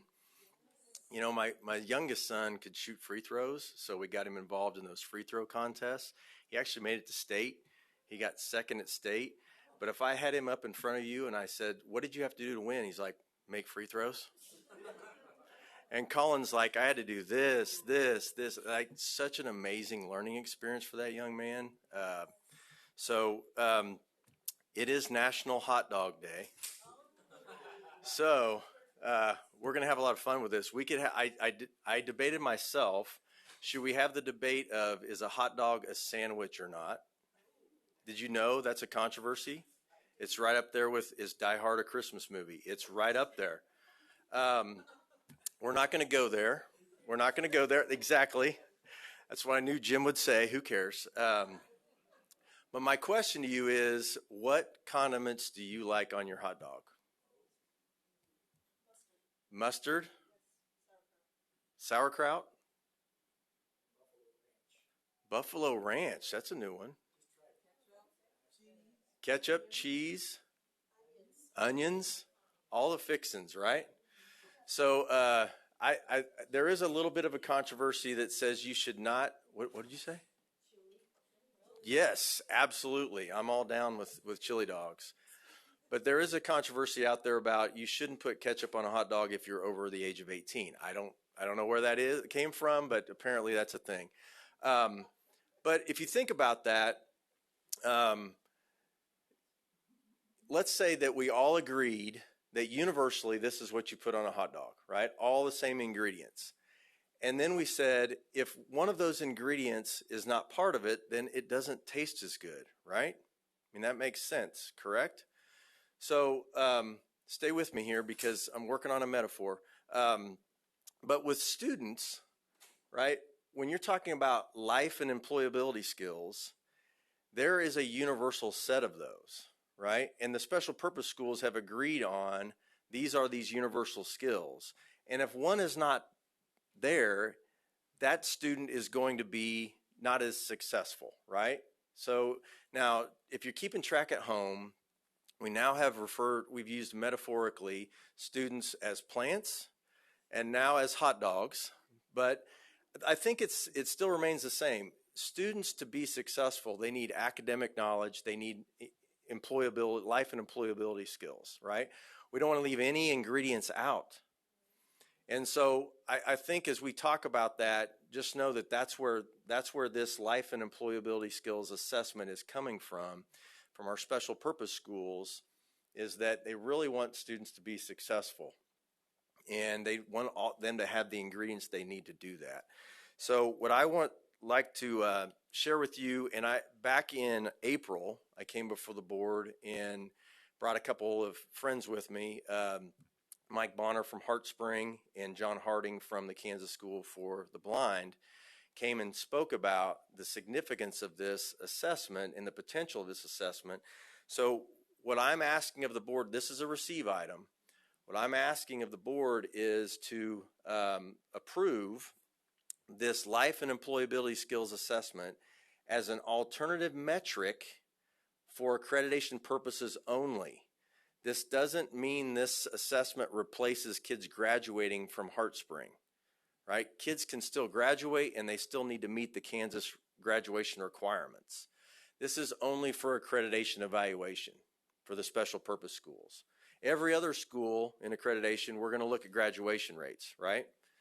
But for special purpose schools, we would look at how kids are doing on this life and employability skills assessment.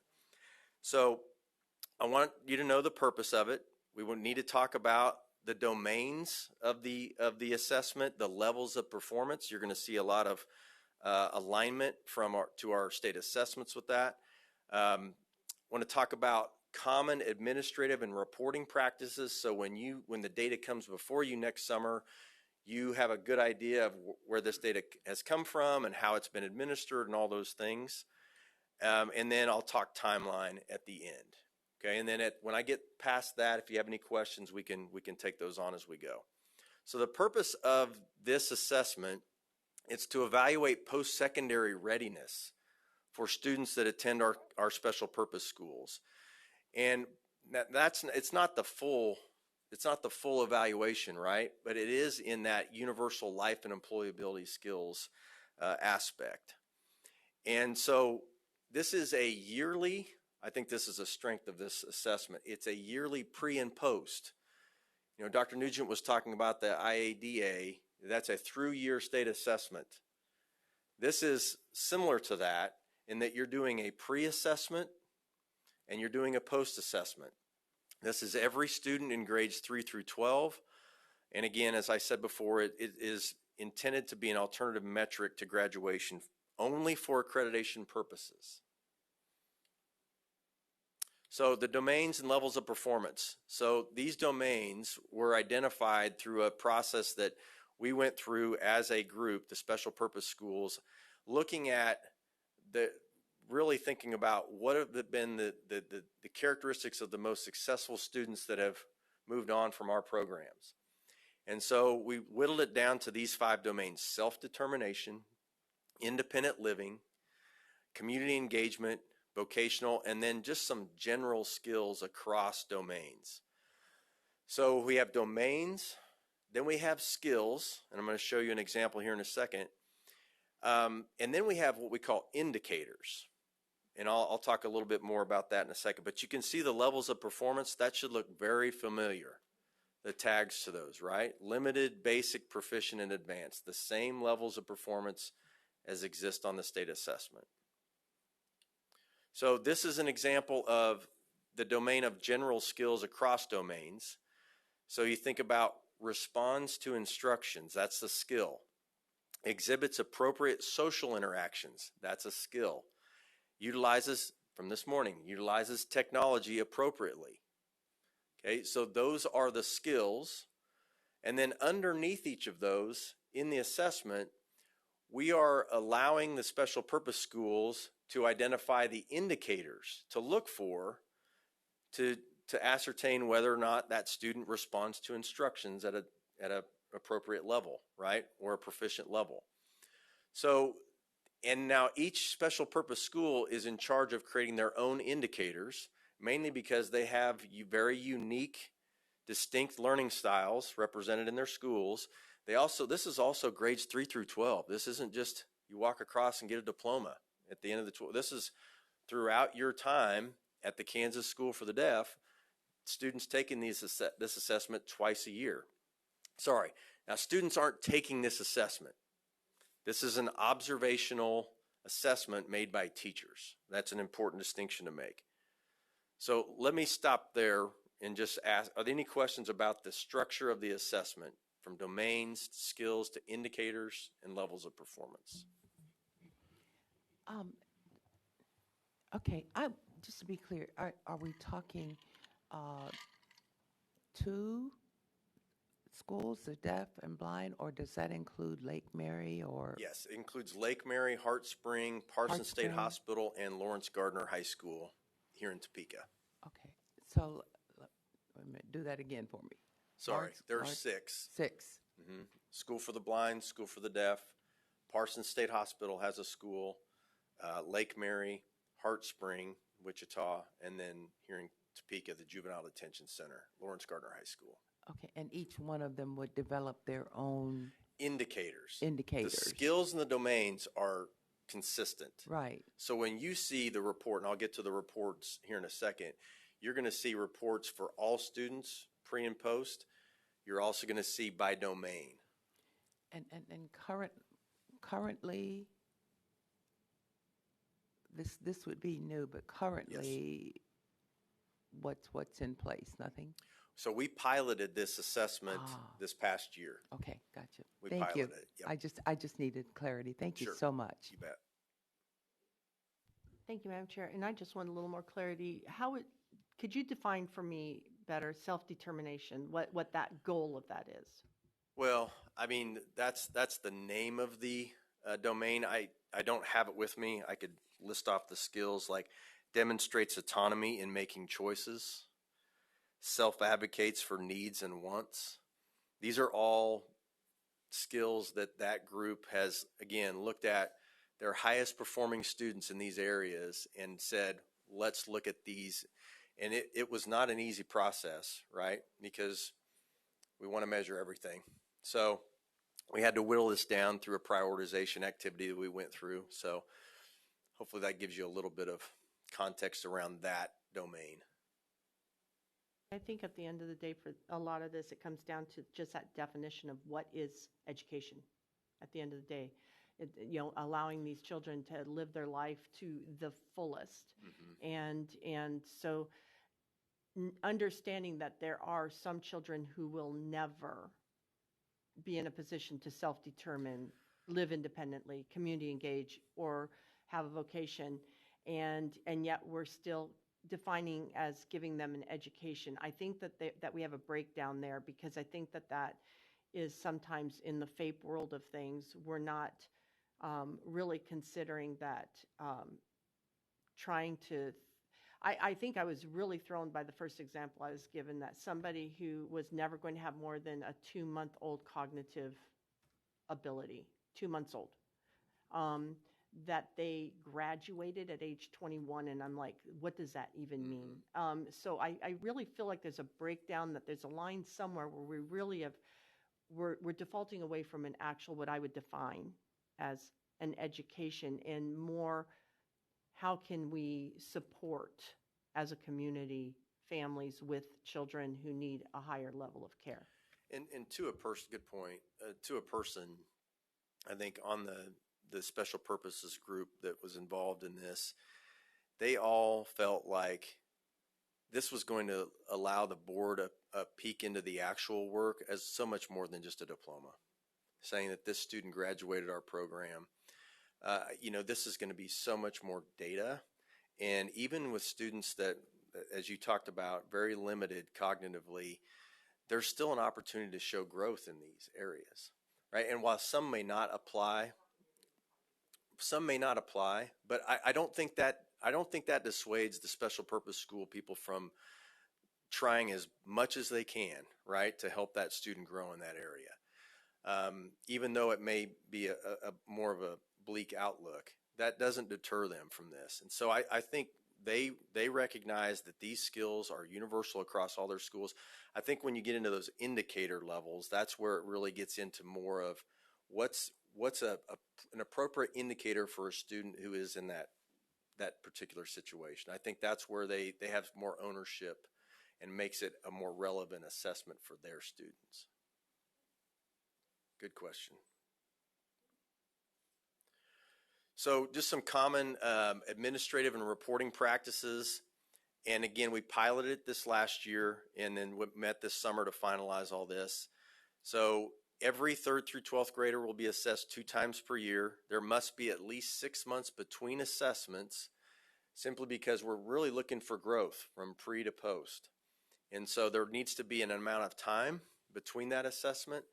And as I mentioned before, this is an observation-based assessment done by teachers. The other thing that they made note of is sometimes some of these skills you wouldn't necessarily observe during a school day or in a classroom.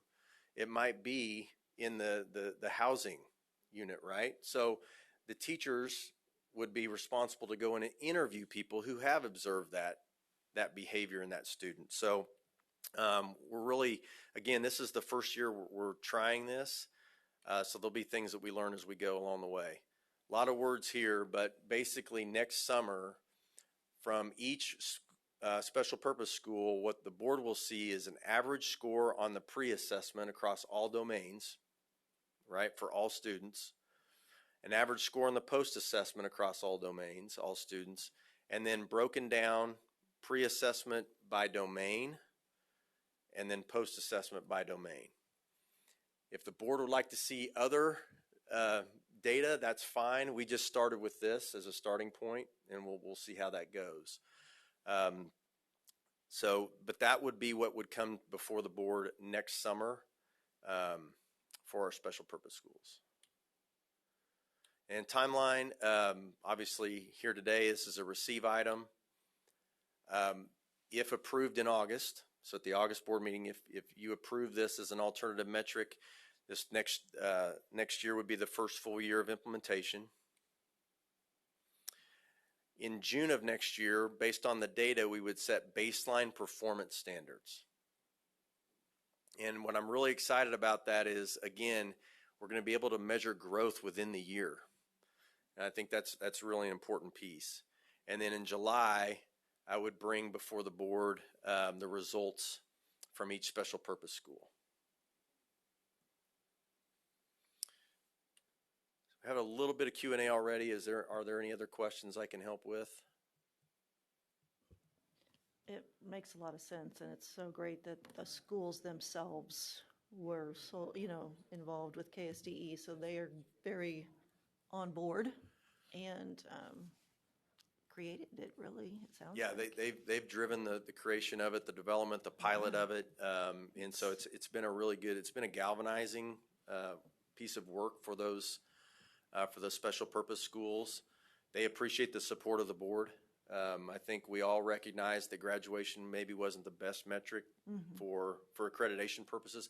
I do want to be clear, though, they will still have graduation rates at Parsons State Hospital. That will still be reported. The federal government require us to do that. So we will still report that. The graduation requirements are the same. And so this is just a different metric that will only be used for accreditation purposes. Okay. Okay, are we ready to move into the next? Yes. Okay. So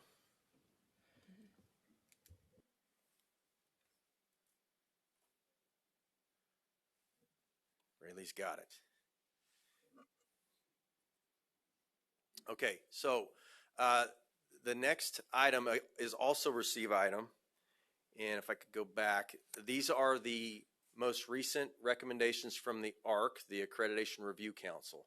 Now, as a reminder, that's a group of educators from all across the state, different positions, different regions, all those things that are charged with looking at how systems do against the KSDE standards every year, and then they make recommendations to the state board. And so we had our meeting in June. Last year I came before you in August, so we've moved it up a month, and we'll just continue to kind of look at what's the right timing. I know Dr. Steele talked yesterday about the data really being finalized in October. Well, when you're talking about graduation, that's not even until January. So, but we have some control, I think, over that, of the timing of this. So anyway, so the version 2.0 of KSDE, just wanted to highlight just the fundamental pieces of it. KSDE 2.0 began officially in 24-25. Before that, we were really in KSDE 1.0, and that started in 2017-2018. It is a systems accreditation as opposed to a building accreditation. So that, sometimes that comes up with, we'll get calls from school districts saying, we have a virtual school, is that part of our accreditation? And we always say, yes, it's part of your accreditation. If you're receiving money for those students, and that's one of your buildings, that's part of your systems accreditation. Okay, so this was a switch, but this started with KSDE 1.0. This was a systems accreditation back in 17-18. We have moved to a one-year cycle, which was, I don't know, it seemed controversial when we talked about it, but it's gone well from my point of view. But we heard from systems that a 5-year cycle, or in a lot of cases it was a 6-year cycle with COVID. That was just too much time to be held accountable for what you're trying to do. And so, as Dr. Nugent said, this is a twice a year where systems are getting together and looking at how they're doing. And then at the end of that year, we're gonna evaluate you for accreditation. So I think that's a strength of the model. And for this past school year, there were 303 systems in KSDE. That includes 285 public school systems, 6 special purpose schools, and then 12 private systems. I want to remind the board the private systems choose to be state accredited. They don't need to be state accredited to operate in Kansas, but they choose it as their accreditation model, or could be one of their accreditation models. So the areas identified by the board that will be evaluated for accreditation: school improvement, which is really that KSDE action plan. That's the doing part of this. The student outcomes, which are a result of doing certain things. And then compliance, which is kind of an underlying piece that you must have in place, right? Moving forward. So in each of those areas, you will see standards, a way to measure that, and then supports, and this is really important, supports to assist that system. I would say in KSDE 1.0, we had maybe the standards in place, kind of, ways to measure that. We didn't always have supports lined up. We were conditionally accrediting systems based on post-secondary effectiveness. What supports could we provide? We couldn't articulate that clearly. So that's why I think it's so important that we wrap ourselves around the 4 fundamentals. That's where the support lies. So with this year, I know this is a very busy slide. Denise reprimanded me for it. The evaluation timeline. So this year, those highlighted in blue, those are the 2 areas that were evaluated for the recommendations you're about to see. So each system, their action plan, which is that school improvement side of this work, was evaluated for clarity, alignment to the school improvement model. Dr. Nugent showed you that earlier. And is there data is there data to drive this decision for this action?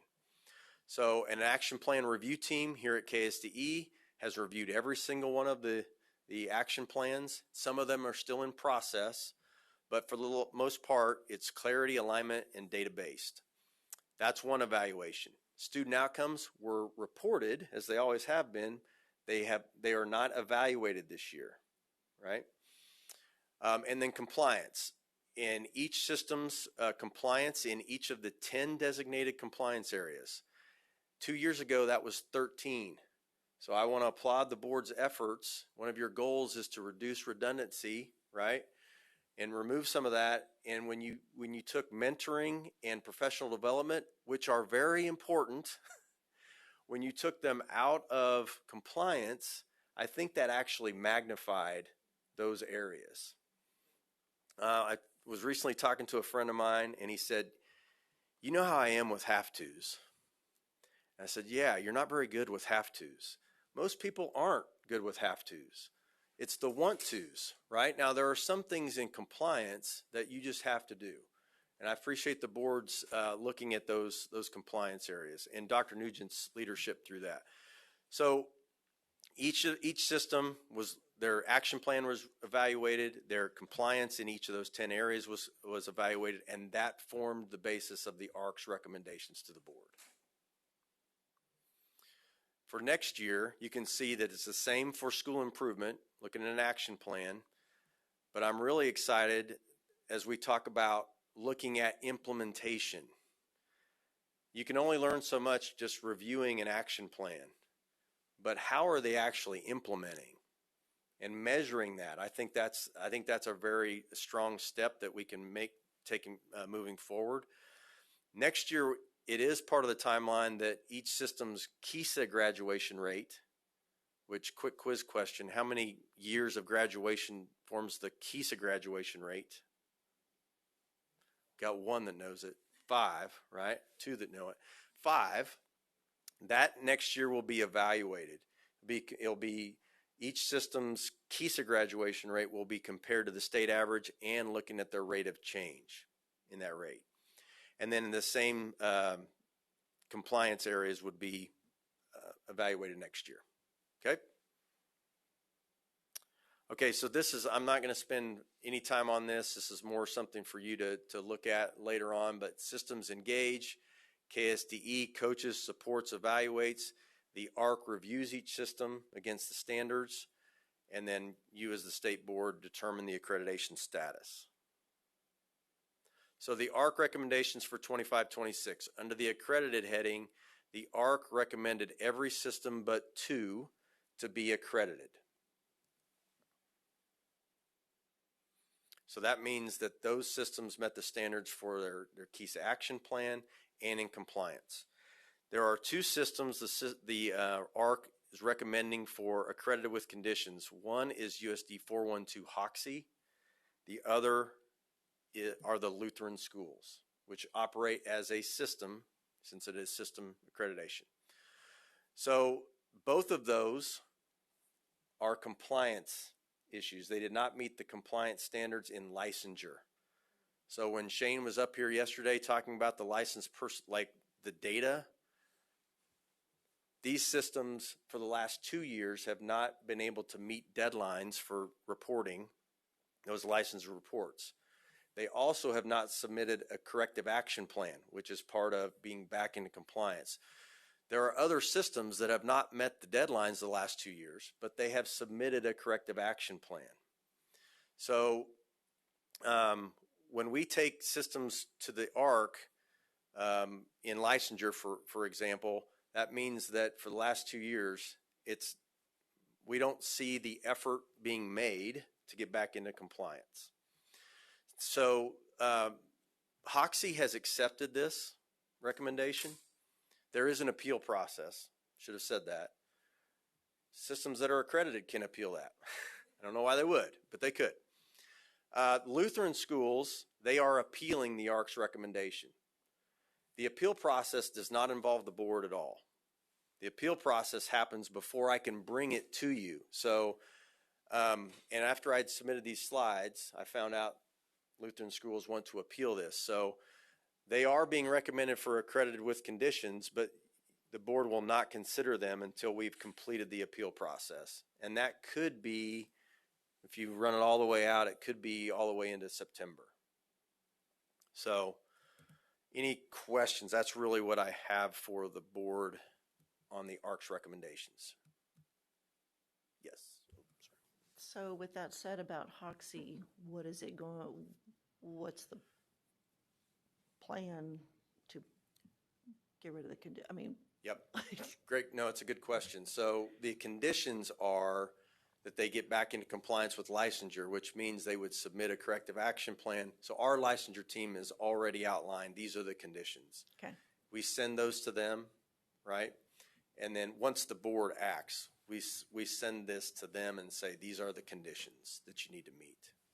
Okay. And we've already been in contact. I personally call the superintendent for these systems before anything gets out and just lets them know this is why and these are the reasons why. They've been officially notified that the ARC has recommended that, but the official notification won't be until the board takes action. Next month. Mm-hmm. So I didn't quite understand what you were saying about the, I'm sorry, just a minute, Betty.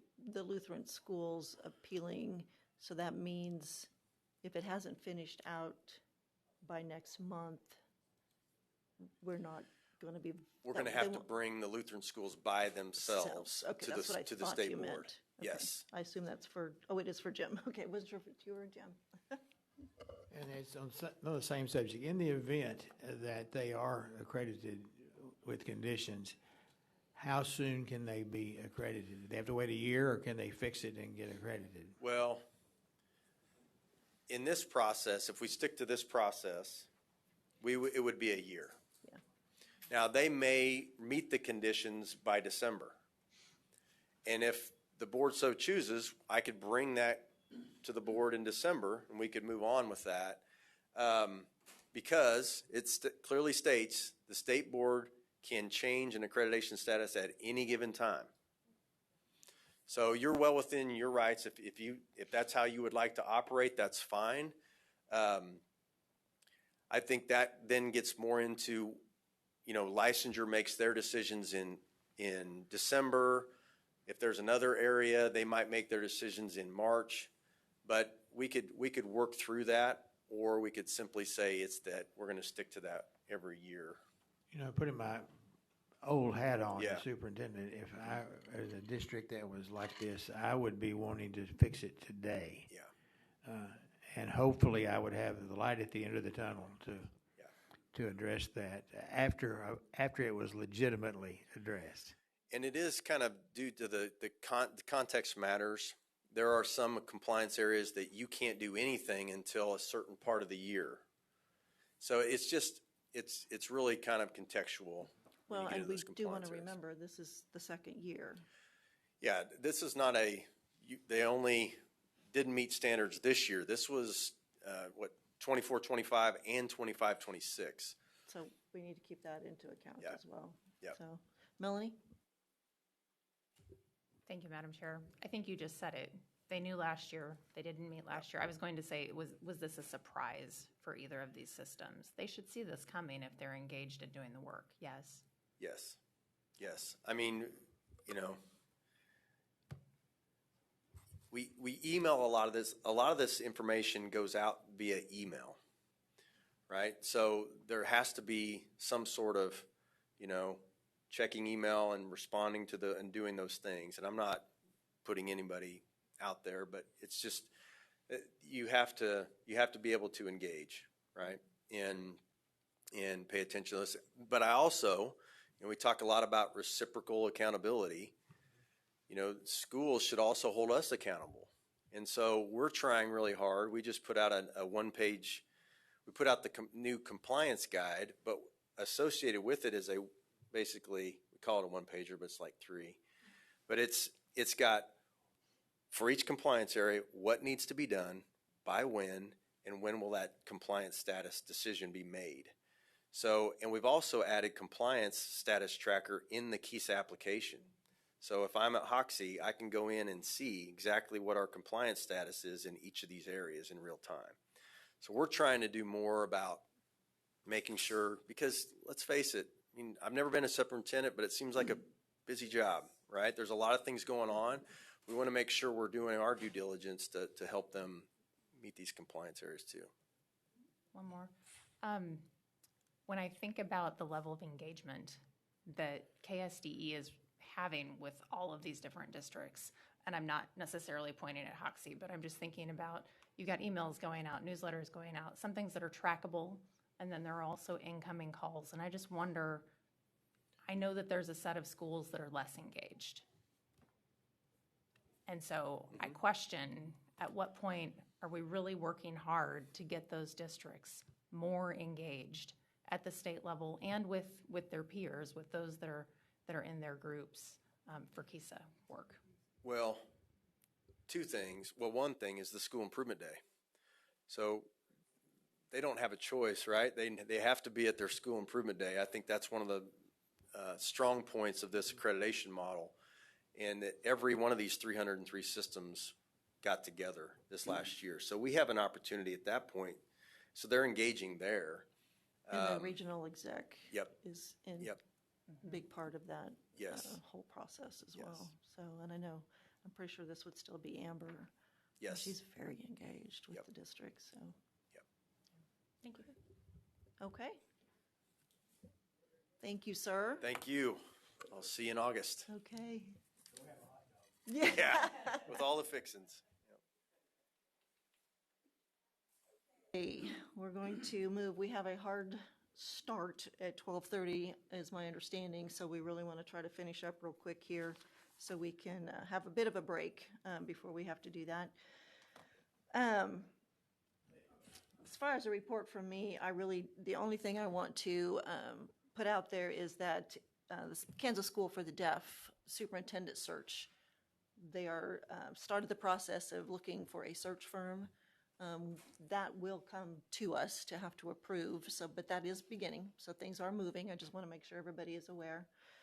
So that process is going on. So that'll take, as we know, a minute to play out. But hopefully, I think we're hoping by September. The latest. at the latest, that we will have something before us to get the firm engaged to start that complete process. Other than that, I was on vacation the last couple of weeks, so I'm a little out there. Obviously, we have the KSDE conference at the end of the month, Tuesday of the conference. And I will let Miss Betty speak because this is her brainchild. I think I said that right. So we're working on still, so just pay attention to your email, and Deborah will make sure we're informed, but what we can do to engage on technology with those attending the conference on Tuesday morning. So we're still working that all out versus the whole coma issues and stuff. So we're trying to figure out how to do that the best. Tuesday afternoon, Miss Betty. You know, I was on another page. Okay. My announcement is what I. Okay. But you want me to address that part? You don't have to. We're going to do a tour. Okay. With Wichita Public Schools. My understanding is they are going to pick us up from the. I'm so excited that they will do that for us because it's such a pain.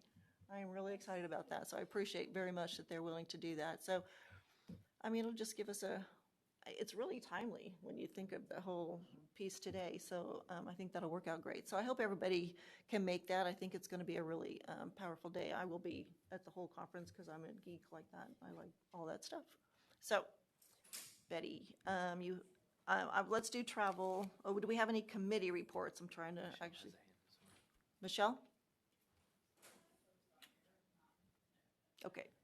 Thank you, Madam Chair. Just one real quick, the site council for Kansas School for the Deaf. The next one is August 31st. Okay. And then I think right after that, it's maybe one in September, but then it goes to November, I think, after that. So just want to give you a heads up on that. Thank you. We're meeting again in person. Great. Thank you for that. Any other committee reports? Dennis? Yes, it was kind of an interesting time on, I think it was last Wednesday, Dr. Steele, we had a Zoom with Nancy Bonetta from Ag in the classroom, and Deborah put some other people on that, and it was just a good time. I came, I was in my farmer clothes. I was out in the blackberry patch when I kind of forgot about it, but I got on there, and I thought it was a good time that Nancy was able to explain that. And they're just a good partner, or a good stakeholder in what we do. And I just remind us, too, that October is Ag Month. And so I hope we have something special in that month on our agenda. So. Melanie? To really push that brand new button is I know. really hard. Debbie's been Thank you, having Madam fun. Chair. I attended 2 conferences side by side in Washington, D.C. NASB had their new member institute, and because I was already going to be there for the other conference for Education Commission of the States, I joined the NASB crew and spoke on a panel at that conference. I wanted to kind of put the two together and say, it is so useful to be able to go and spend time in person with members from other boards from all over the country. ECS is, I think we have a few more states involved in ECS, almost all of them.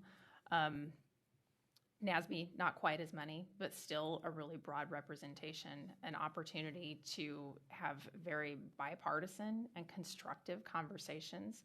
It is great to hear what's happening across the country. There are a lot of places where Kansas is in alignment with efforts that are happening elsewhere, like on this device conversation, that is definitely happening. AI is a theme right now that I heard across both conferences, but just really want to encourage board members, even if you can't get to something in person, NASB has a lot of they'll do a monthly call on Monday afternoons. If you're getting the newsletters, those are already coming to you, and we're members, so take advantage of your membership.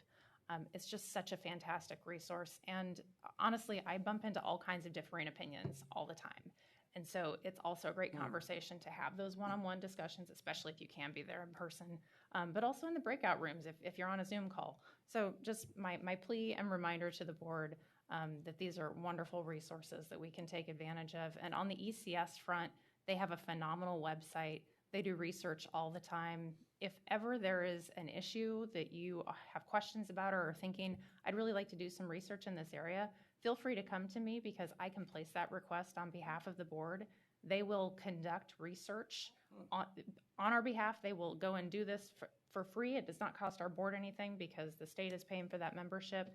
And then legislators can also ask for these services through, we've got a handful of folks from Kansas that are members as well, or I should say are commissioners as well. So any one of those commissioners can place a request, and then the research will be conducted by ECS and it gets posted on their website. So you can go and search through that database right now today. Just go to their site and go look up AI or whatever your topic of the moment is, and you will find all kinds of fabulous reports there. So thank you. Okay, thank you. Beryl? Thank you, Madam Chair, and I know Connie may want to speak to this as well, but thank you for allowing us to go to the NASB conference. They were outstanding hosts to us, and for me, that level of professional development as a board member, a new board member, was invaluable. Very interesting, very engaging, lots of good information, met people from across the country and even outside of our country who also came and were a part of it. And they also will offer some free services to our board because we are members. And so I know Connie was engaged in that. They gave us a beautiful packet that Connie has, and I'm sure she'll share more about that as well. But just many, many benefits that I did not realize. I've been on the Zoom meetings over and over, but they're short. And so this gave us plenty of time to reflect on what was offered. So thank you. I know Dennis enjoyed it too 2 years ago. Connie? Yes, thank you for letting Beryl and I go. I was kind of not sure, but I did enjoy it. So you can learn things from any organization if you just put your mind forward and be kind of open. So I did enjoy it. I enjoyed the first day probably the most. The second day they got into data. That's not my forte. So I did ask for help in the data area because if I'm going to read data, I want to know what I'm reading. So, but I have a book and I'll bring it next month. It's looking at high schools.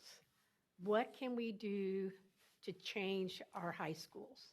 Because we can't continue to go down this road that we're going down because, you know, we're seeing a lot of innovations happening and our high school should be at the forefront of that.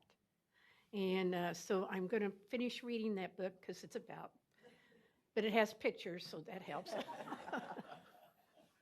So I think as a board, that maybe we need to start looking, how can we change high schools to cut down on absenteeism, which is chronic across the country. It's not just here in Kansas. And get these kids not in the seats, but wanting to come and learn. And that's going to be through innovation. It's not going to be, not every kid needs to go to college. So we're going to have to change how we start teaching them. If they don't want to go to college, don't prepare them to go to college. Look at other avenues. I want to be an electrician, or I want to be a plumber. How do I do that? And we saw that last month.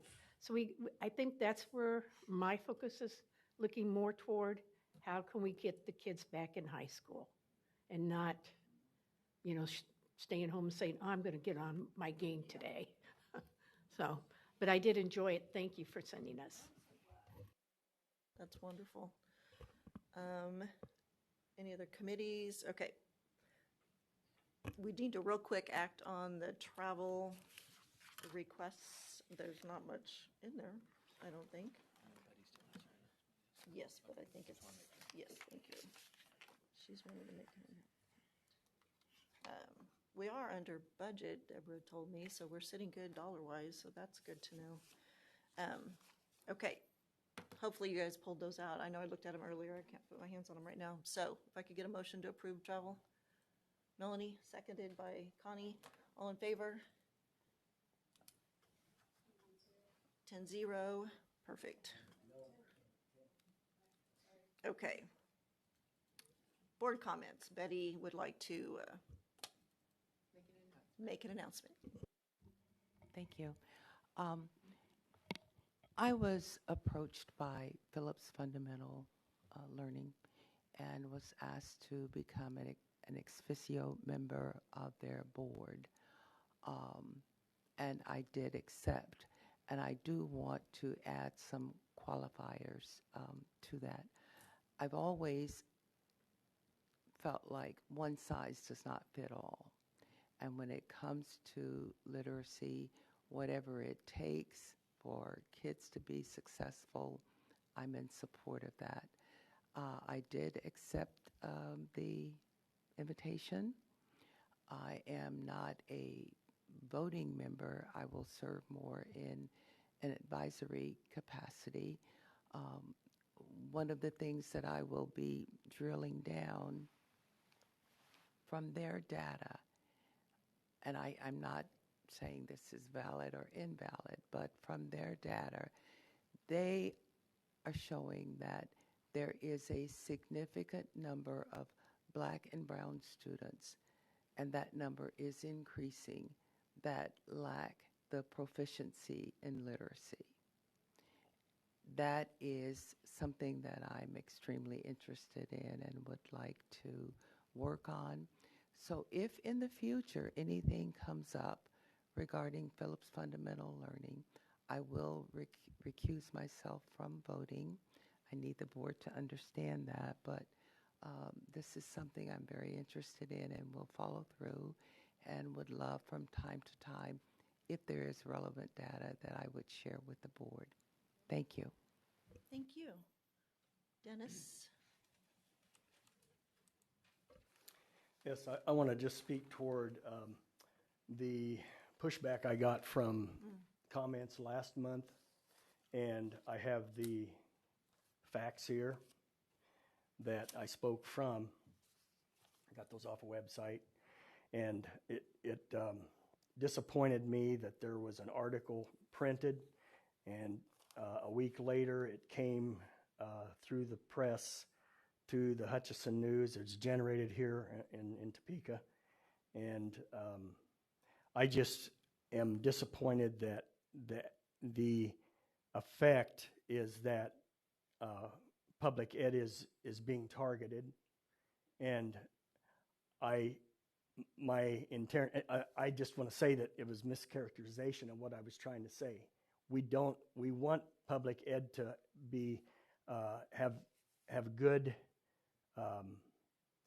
reception in the public, and when this type of thing happens, that's where you get public discontent about what's going on, and that's not what I'm all about. And I don't mind the personal thing, but it bothers me that there would be a activist type of action against public education when teachers are doing good jobs. We see that all the time. I know I have teachers in my family. They're working hard.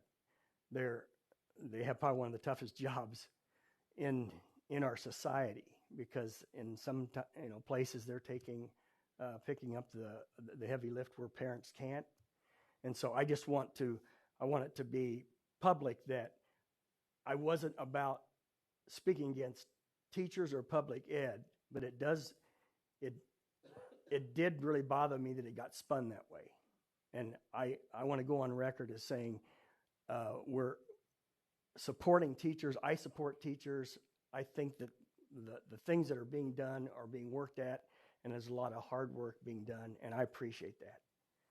And it just bothers me when it comes out in the press in a negative way. I'll say it that way.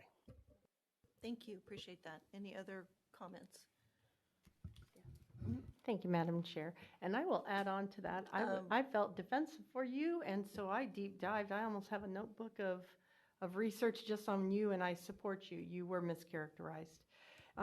But for me, I was just wanting to make the comment that coming September will be Constitution Month. I was trying to look up which day is Constitution Day, but 17th, the 17th. Okay, so now's a great time for us to go into the classroom or do things like I can dress up like my colonial fifth grade grandmother.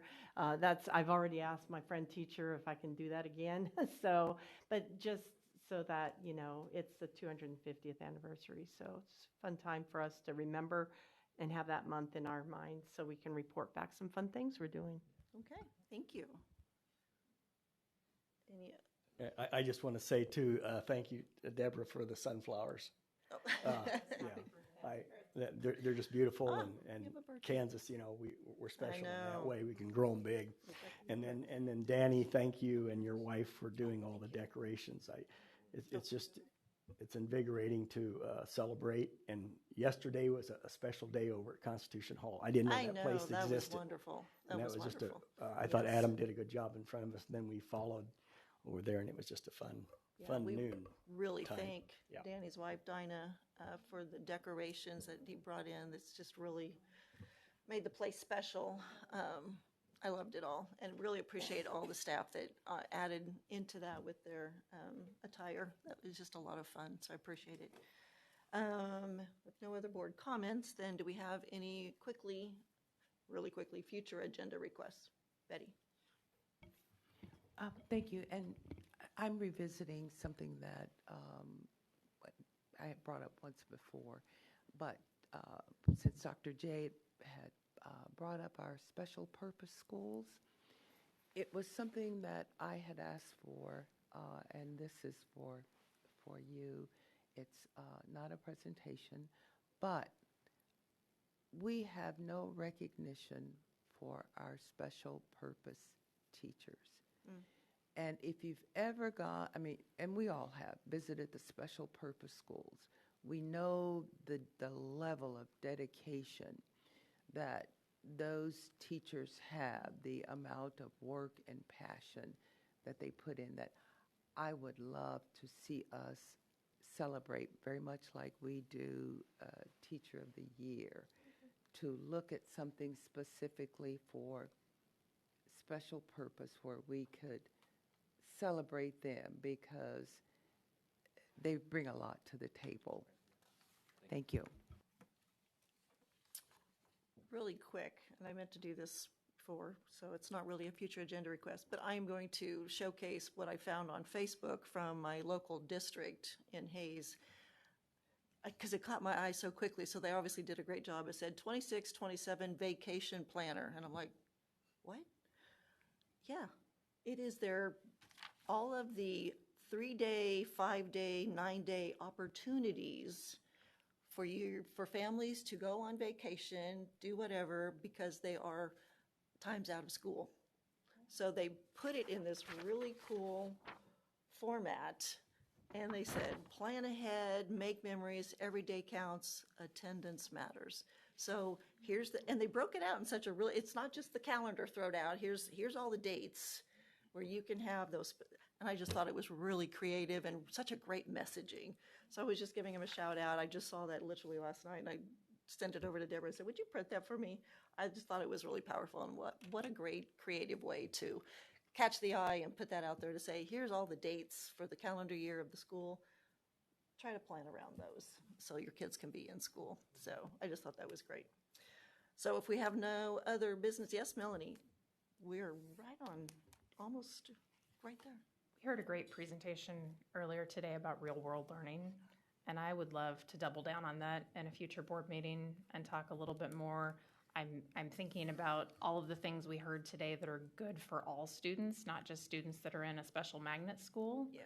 And I'm thinking about the work that has been done on school redesign. And I feel as a board member like I don't have enough exposure to some of that redesign lessons learned that came from that project, which spanned several years and several launches. And so maybe that's something the department can consider. If they would consider bringing us something on that topic, that would be amazing.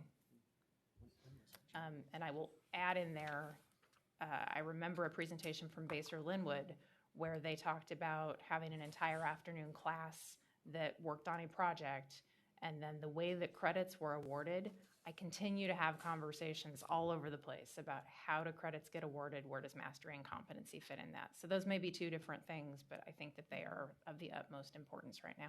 Okay. Thank you. Thank you. Okay. I think we are going to recess. We have like I said, I believe a really hard start at 12:30, so obviously take a quick break and be back here for the AG's office to present. Yes?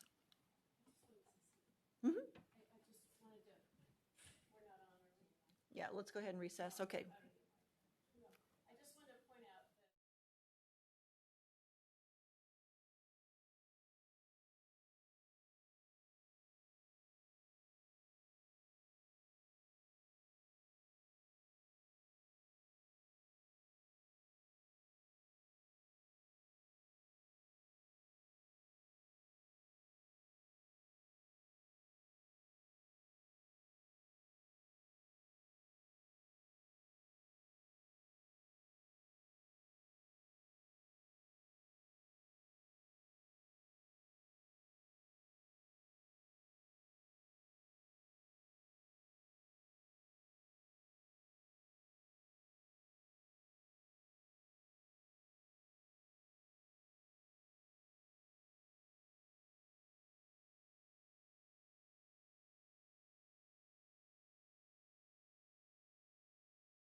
welcome to Matt Bingesser, who is from the Office of the Kansas Attorney General. He has a KU intern with him by the name of Chase Bond, and Mr.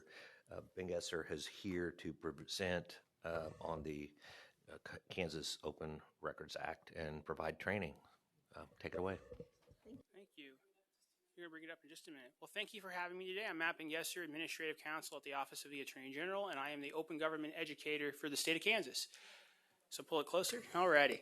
So very good. So we're going to get the slide deck up here in a second, but we're going to go through about an hour presentation. We do have an extra 30 minutes built in for questions. So if you need questions, great. If not, we'll get that done early. That's perfectly fine.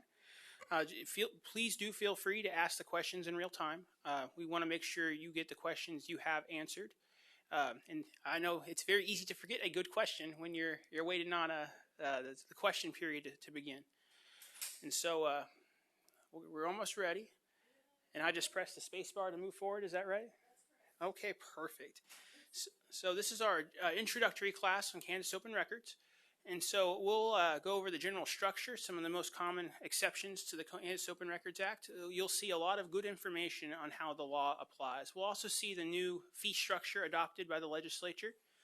In 2025, they had a full-scale overhaul of several components, in particular the fees, and open meetings was also touched heavily on the streaming. That was a big thing that was adopted. It was passed by the House and the Senate unanimously and signed by the governor. So it was a pretty big change and a lot of bipartisan support for it, which you don't normally see in this legislature. So that was kind of interesting. So that's a pretty big change. And if there are questions over COMA after we finish CORA, you're more than welcome to ask them. We do specialize in both acts. Today's training is predominantly going to be on the Kansas Open Records Act, but education on both subjects is important because openness and transparency is good for everybody. And it's good for elected officials, and it's good for constituents, and it's good for everybody, generally speaking. And we'll kind of go through this. So the general structure of the Kansas Open Records Act will be our first subject of this presentation. So as the legislation says, and remember this is a 1984 piece of legislation, the structure of it's quite old. And so when you think of the technological age we're in here in 2026, the framework is, that's about 40 years of distance, isn't it? And so you'll see things, you're like, well, that's kind of odd, but no, because it is. Because the framework just isn't necessarily 100% congruent. We make the most of it, though, right? And so the legislature has from time to time made revisions, such as when they did in July 1, 2025, with major changes to the CORA fee schedule and major changes to how COMA operates, which COMA is also a similarly old piece of legislation. But as times go on, edits are made, and maybe one day we'll get a full overhaul, but the day has not yet come. And so that's kind of the way it goes. So that being said, CORA is a statutory right that has been bestowed upon the people. And the people is a broad word because, as we'll find out later in the presentation, anyone in the entire world is eligible to make a CORA request here in Kansas. So it's kind of broad, very broad, really. The legislature anytime can change that, though. It's a purely legislative construction, not a constitutional one. So the legislature can adjust the CORA anytime, as we saw in 2025. And so the CORA also provides a procedure for the public to access records and have that open dialogue about what records are going to be open for disclosure, which ones will be disclosed, and the public has an ability to communicate, make arguments, and come to a conclusion with the records custodian that works best for everyone involved, while also being legally compliant with the Kansas Open Records Act. And so the CORA is an act we are to construe liberally. That's not a political term. It means we emphasize openness and transparency. And so if there is a close call, we err on the side of disclosure is what that means. So, yes. I would also, while you're mentioning access to records, if you could emphasize the fact that that does not mean that the public gets to dictate how you compile those records, or the fact that they can't say, I want it in this specific format versus that. If you could touch on that, I think it would be beneficial. Yeah, Board Member Arnold, that's a very, very good comment and question. And so we, initially at least, the institution, the public body will have the ability to kind of figure out the best course of compiling the records. There is a Supreme Court case out of 2023 that kind of does dictate we have to provide them in the original form if requested. And so that's a newer construction of law, 3 years old, and that requires, and it's kind of interesting where that came about. Excel spreadsheets are kind of a unique document, right? And so an Excel spreadsheet has formulas in it, and so a public agency, an example, may try to produce a PDF. That's what I would have done 3 years ago. But the court's interpretation would instead require us to release the Excel spreadsheets. That way the public can have access to those formulas. So it's kind of an interesting situation. So there is that court case we got to recognize. If it's the original format, we do have to produce. Otherwise, we do have some discretion on how we compile things. But that court case does have a substantial bearing on how we do things in the post-2023 world. Yeah, does that help with your question? Very good. Alrighty, so we're ready for the next slide. Alrighty, so we do have a starting point for who the Kansas Open Records Act actually applies to. The starting point is the state of Kansas, the original institution, the original public agency. Now, we have seen over time, Kansas has subdivided many of different times. We have the executive branch of government, where we find the governor's cabinet and her departments. We have the Kansas Board of Education, a constitutionally created institution. Also constitutionally created the Office of the Attorney General and the Kansas Secretary of State. And we have two independent agencies that were statutorily created and have elected heads, that is the Treasurer and the Department of Insurance, where you also find the Securities Commissioner located under, and the legislature has since given the Kansas Bureau of Investigations under the jurisdiction of the Kansas Attorney General. So you kind of see how the state bureaucracy has grown over time, and those are all subdivisions of state. So political and taxing subdivisions have also taken place with subdivisions in geography. And so you have the 105 counties, you have the multitude of school districts and community college districts around the state that are all core sensitive. You have water districts, you have library districts. So you see we have lots of government. We also have townships. Now, I'm from Johnson County, and so we don't have the townships like everyone else does, but some of these rural areas and non-urban counties have a substantial number of townships, and they play a very important role in the government structure of these counties, and those are core sensitive as well. I've learned cemetery districts are also something that's pretty important for a lot of communities as well. I was just up in Doniphan County doing a training, and I was learning all about cemetery districts, and I was like, wow, these are pretty neat. But they are subject to KORA, so they need to follow the same rules as everyone else. So yeah, there's just a lot of facets to state government, and we have a lot of different levels across the state. Ironically, I was with the League of Kansas Municipalities for my internship field trip a couple weeks ago. They were saying Kansas, in the effort to reduce the size of government, actually created more. And so it's just the way it goes, because we were so scared of federal intervention, we wanted more state control, and we ended up creating lots of layers. So we have the townships in particular are the ones that have helped exhibit this very large number of administrative and public agencies. But so they're all KORA sensitive, though, so that's the important lesson from this slide.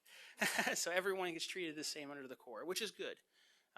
There's no special privileges for one group or another, and that's good if you hop from this board to the next one at the local level, or if you go to the state legislature. They've made the rules apply to them in most cases, unless they're going to their special caucus meetings, and they're not so much. That's where the exception kicks in for them. But we have lots of other components where the KORA kicks in. So we have this concept of instrumentality.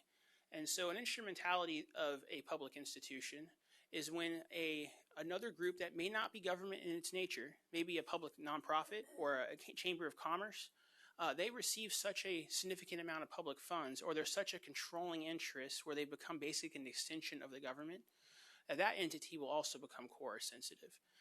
So it's unique. Some good examples of this, some cities will purchase land and build nonprofit organizations that deal with animals or homeless situations. And so in both those cases, they help provide a nonprofit an ability to actually serve. And because that funding mechanism is so strong, those nonprofit organizations will get captured and become an extension of government. An instrumentality of government is what we call it. And so they'll be subject to the Kansas Open Records Act as well. And even in most cases, if they have a board of governors, they'll be subject to the Kansas Open Meetings Act as well. So kind of unique. I most often see this predominantly is with the homeless shelters, the animal shelters, and some chambers of commerce and economic development corporations. Those are the most common ones I've seen. Doesn't mean there aren't more. Yes, Board Member Potter? Yes, thank you. So how do you discern at what level they become core sensitive or not? Because I guess things that come in my mind that would apply to us is like maybe our education service centers, which aren't actual government entities, but they also have a lot to do with us. Yeah. So our attorney team at the Open Government Enforcement Unit will conduct a balancing test. They will weigh, based on what a reasonable person would dictate, where a extension of governmental power has begun. And so if they're exercising governmental powers or there's a substantial funding nexus there, we would interpret that more likely to be covered under the instrumentality clause of the statute. But it's really a balancing test. We try to do our best. Our attorneys really do a detailed analysis when they're analyzing these things. And our 2026 Guide to Open Government, you should have the 2025 one with you. They'll have some more details on how the balancing is conducted. Because as we're going through our enforcement process, we do want to emphasize openness and transparency in how we're doing things. And so our 2026 Guide will have more details on how the weighing of things go for applying the instrumentality test, or in the open meetings situation, the subordinate group test is the COMA companion to the instrumentality test. So it's definitely going to be a helpful document. I will most certainly send you a copy of it for distribution. It's going to be, I think, really helpful. And I've noticed as AI becomes more prevalent, they're actually pulling from this document as they're providing answers to the general public. So it's been a very good tool, and it's something that I think everyone can benefit from having a more robust amount of detail in there. And that's why we're moving forward to putting more of our internal processes in there. Board Member Arnold? Yeah, quick. I am wondering from a perspective, you can have an individual that can request a massive amount of information merely to cog the system up, not that it has any specific intended purpose. Is there something that can define the fact that this needs to be specific, time-oriented? I can't say from this started in 1875, I want you to give me records all the way up to 2026. Guidelines on that. Yes, there are tools in your toolbox that you can use to narrow requests. The fee tool is when you can charge upfront fees. And if the requester is unwilling to pay up those upfront fees, you can reduce the scope of the request. You have a mandatory negotiation component that if you exceed $200 in fees or 5 hours in time in your estimate, you are required to negotiate a better outcome for both parties, both the government public agency and the requester, to see if you can get the cost or hours down. If you can't, if they are perfectly allowed to pay. Now, there might be additional costs associated with, if we're going back to 1985, an example, it might be a very expensive core request, and if the agency is capable of doing it, they would have some obligation to attempt to, but you aren't going to be forced to get it done in 3 days. You may have maybe even a couple years to process it, because the time frame you get is interpreted by a reasonable person. And so if a core complaint is filed and it really does look like you have a 50-year project ahead of you, we would most certainly take that into account in assessing a violation. It's a reasonable standard is for our attorneys in the room, going back to law school with torts and all those other classes we took, with the reasonably prudent person comes into play. It would be assessed like that. But the fees tool is one of your most impactful ways of reducing burdensome requests. And if you get the same burdensome requests over and over again from the same person, there's also a tool in the ACORA that allows the rejection of requests if those requests are being done with the specific intent of disrupting government processes. But your attorney would really need to take a very serious look at that before triggering that clause. The first time the request is made probably wouldn't be enough to trigger that. But if someone makes the same request 3 or 4 different times, expecting a different outcome, perhaps that would be a good example of when that might come into play.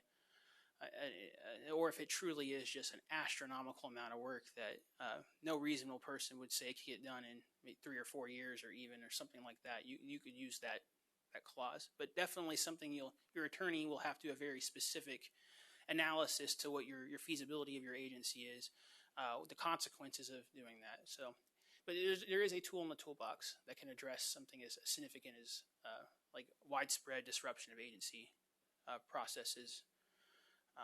So does it help, board member? Absolutely. Alrighty. So any other questions on instrumentality before we move on to the next component? Okay. So how are we doing on time? Oh, doing okay. Alrighty. So what is not a public agency? One of the most frequently asked questions I get is a homeowners association going to be considered something COMA or CORA sensitive? The answer is no. We don't deal with homeowners associations at the Office of the Attorney General. It's purely something that's handled under the civil laws of the state of Kansas. And so nor do we want the homeowners associations. That would be, we'd probably need like 10 FTEs if the amount of calls we get about it. It'd be quite an expensive endeavor, I would imagine. Then the other component I want to emphasize, private companies, we saw what an instrumentality trigger was, right? And they become an extension of government.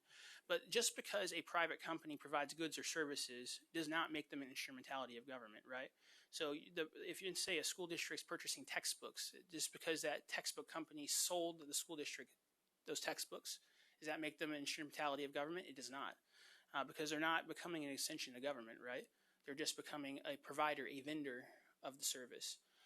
And so goods or services, the purchase of that, and let's say a school district has a lawn mowing service. That lawn mowing service, simply because they mow the lawns of several school district buildings, does not bring them under the instrumentality component of the Open Records Act.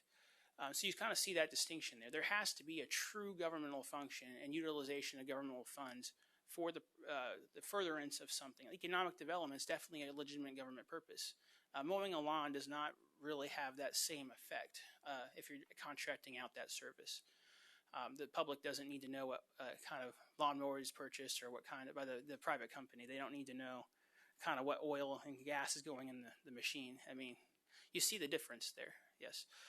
So municipal judges and state judges and justices of the Supreme Court are also, their professional and personal records are not going to be subject to CORA either. You got to have the judicial branch have the ability to actually function, right? And it can't be boggled down. Now, the judicial branch itself, the judicial administration, can be CORA'd, right? But the judges themselves, because they have to make those deliberative, difficult decisions, they get that protection under the CORA. Alrighty, let's move on to the next slide. So let's talk about what a public record actually is. There'll be a component of this that will be applicable just to the State Board of Education members in the room, because they have an exemption for their personal records that protects them more strongly than myself being a non-elected or the attorney being a non-elected. So we'll kind of touch on that and why that's there, and it allows you to actually govern, right, and have those candid conversations with constituents. So any recorded information, regardless of form, that's a key term that we're going to discuss. Characteristic or location, which is made, maintained, or kept or in the possession of any public agency, any officer or employee of a public agency, when it relates to the officer or employee's official responsibility and role that they're completing as a member of that organization's staff. And so this would include all written records, photographs, computer data, emails, all those multimedia records. But we'll talk about the multimedia records in a little more detail because they have special processes. The multimedia records that are shown in a public meeting have those are going to be treated just like any other written record. Multimedia records that are not shown in a public meeting, there's some obligation to allow the requester to view them, but you don't necessarily have the mandatory act of reproducing them unless they're shown in that public meeting, right? Now, there are exceptions to the exception. We'll get on later as we talk about that, because, there's nothing's ever 100% clear and clean, right? There's always there's always a road to get to the right answer. But so we do have those written records that are pretty clean, right? We know those are generally going to be subject to the Kansas Open Records Act. We'll see kind of what those look like. Photographs get a little complicated because where do we oftentimes have photographs, right? Are they on these certain things we call cell phones? That's where we find those a lot. And it gets a little complicated with that because what is a private record, what is a personal record, and what is a public record and a government record? It kind of, there's a blurring of lines in some cases, and we got to be careful about that. So we were talking about earlier, records must be provided in the format in which the agency stores them based on that Supreme Court case, Roe versus Phillips County Hospital. And so that was that 2023 case. It's only if they ask for it, right? So if you're going to produce it in that PDF and they have not asked for anything else, they just asked for the record. Perhaps they don't even know if it's a spreadsheet or a PDF. But if they ask for it in that original format, your obligation is to provide it in that original format per that Supreme Court case. And that's just all about openness and transparency, because it really came back to what do those formulas in that spreadsheet look like? And that's what the requester really wanted to know, how they were doing the math. But you see how the Supreme Court erred on the side of transparency in that case. Yep. And so that's what the Kansas Open Records Act is all about, providing when there's gray areas, openness and transparency prevail. Yep. Alrighty. And so there's a couple other components of the Kansas Open Records Act as far as what record actually is that are important. Well, I emphasized earlier that the location of the record is not important. It's just the record exists is. And so there might be certain cases where you have an email account, where a private email account is utilized, an example. And that private email account, the emails that are within it, are subject to Kansas Open Records Act disclosure. The caveat is, as State Board of Education members, your private emails are specifically excluded from that. And so even if you have a record that perhaps is related to the public functions, your private email would not be something your records custodian would search, because the legislature has granted you a specific exemption from that. The superintendents of public schools, the commissioner of education even, would not have the same privilege, right? So if they're conducting public business on a private email account, the records custodian would be obligated to search their record. Kind of something that's unique. I guess there's a benefit to being the elected person, right? So there is that to be said. Then social media accounts are another thing I want to emphasize. Social media, every government entity, I feels like, has a Facebook nowadays, right? And so your social media posts are corrable. You will have to produce those. The one that gets a little more complicated is those messenger requests, right? Because those aren't as public facing, right? But let's say someone reaches out to my office, the Attorney General's office, through a Facebook Messenger request. What happens next? Well, the individual who's responsible for answering those would probably have that conversation, and that conversation could be core sensitive. And so you would have to disclose anything that goes through that Facebook Messenger. Same with, I believe Instagram has a similar nexus there that allows some interactive communication. Snapchat, if your agency has one, although I think that's a little more rare. X is a very common one, though. X, formerly known as Twitter, and some of the other ones that are coming out. I think Blue Sky is one that's more popular on with some people, and the True Social is another one I hear about on the news sometimes. And so you have some of these platforms that some institutions are making. Your posts are certainly subject to the Kansas Open Records Act disclosure. And so if someone asks for a printout of all your tweets or your I don't know if they call them tweets anymore. I'm assuming they are, but perhaps they have a different name that I have not been made aware of. And so they will, they can core those, and those would be something we would have to produce. You could still do redactions on them, but what redactions, I don't know, because they're already public for the most part, right? It'd probably be those messenger request ones that would be a little more ones you want to peruse and make sure you're not releasing. Maybe someone really had a very sensitive issue and they messaged the State Board of Education Facebook Messenger account.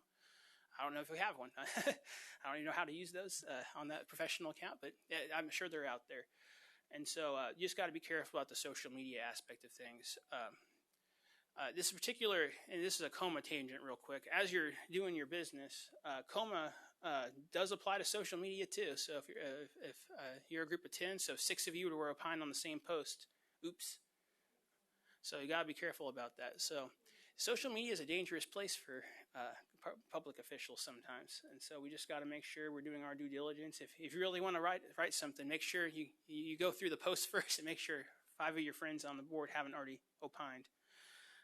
So just something to food for thought, a COMA tangent that'll help make you all better on that act. So, but anyway, the lesson of this is that you should always be very careful when using a personal device. If you're going to take a picture on it or have a text message about board business or State Department business overall, and you don't have that discretion that's given to board members, I would definitely recognize that you're opening your cell phone up to search.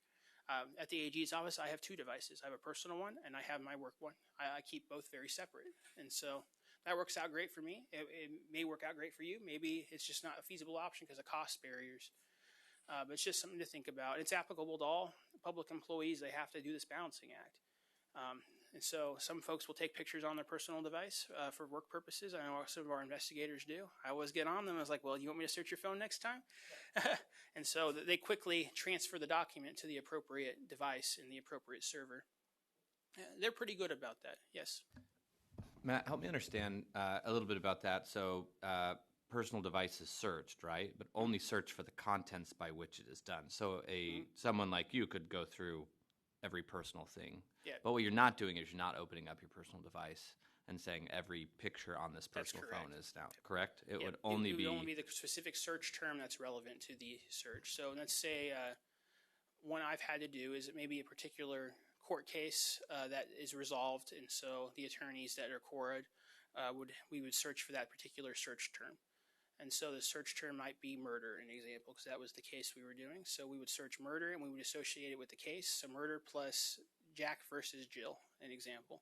And so we'd search the device for that particular terminology to see if anything shows up.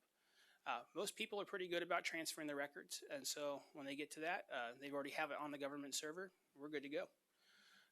And so it's incumbent upon the person who has the record on the incorrect device to actually get it done. And that protects their privacy substantially more.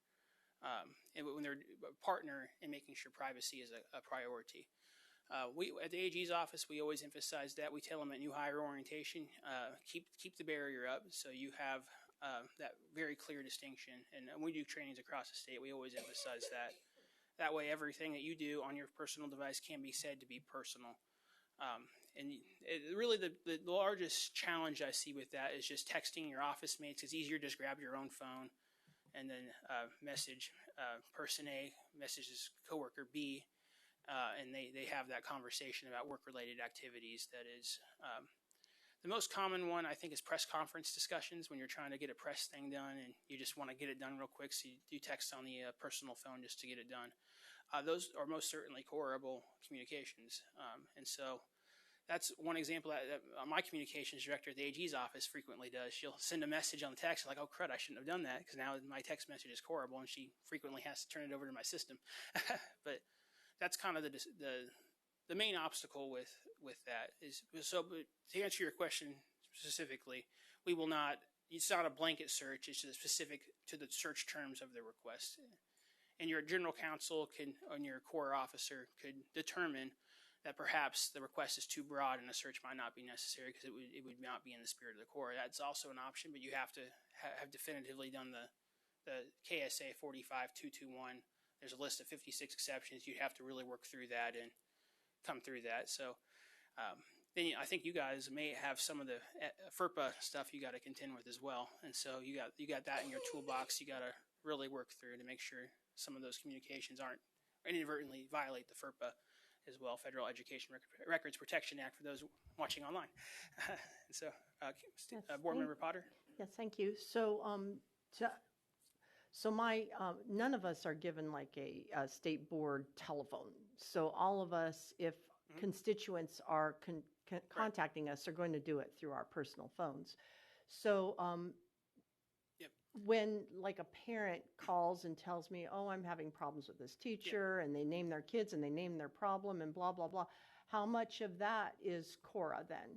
Because of this provision of law up here, records made, maintained, or kept by an individual who is a member of a legislature or of a governing body of a political or taxing subdivision, that protects you from having to disclose those records. So you have this is kind of what I was saying earlier, where the 10 board members have this tool in their toolbox to protect their communications with constituents that are on their personal devices.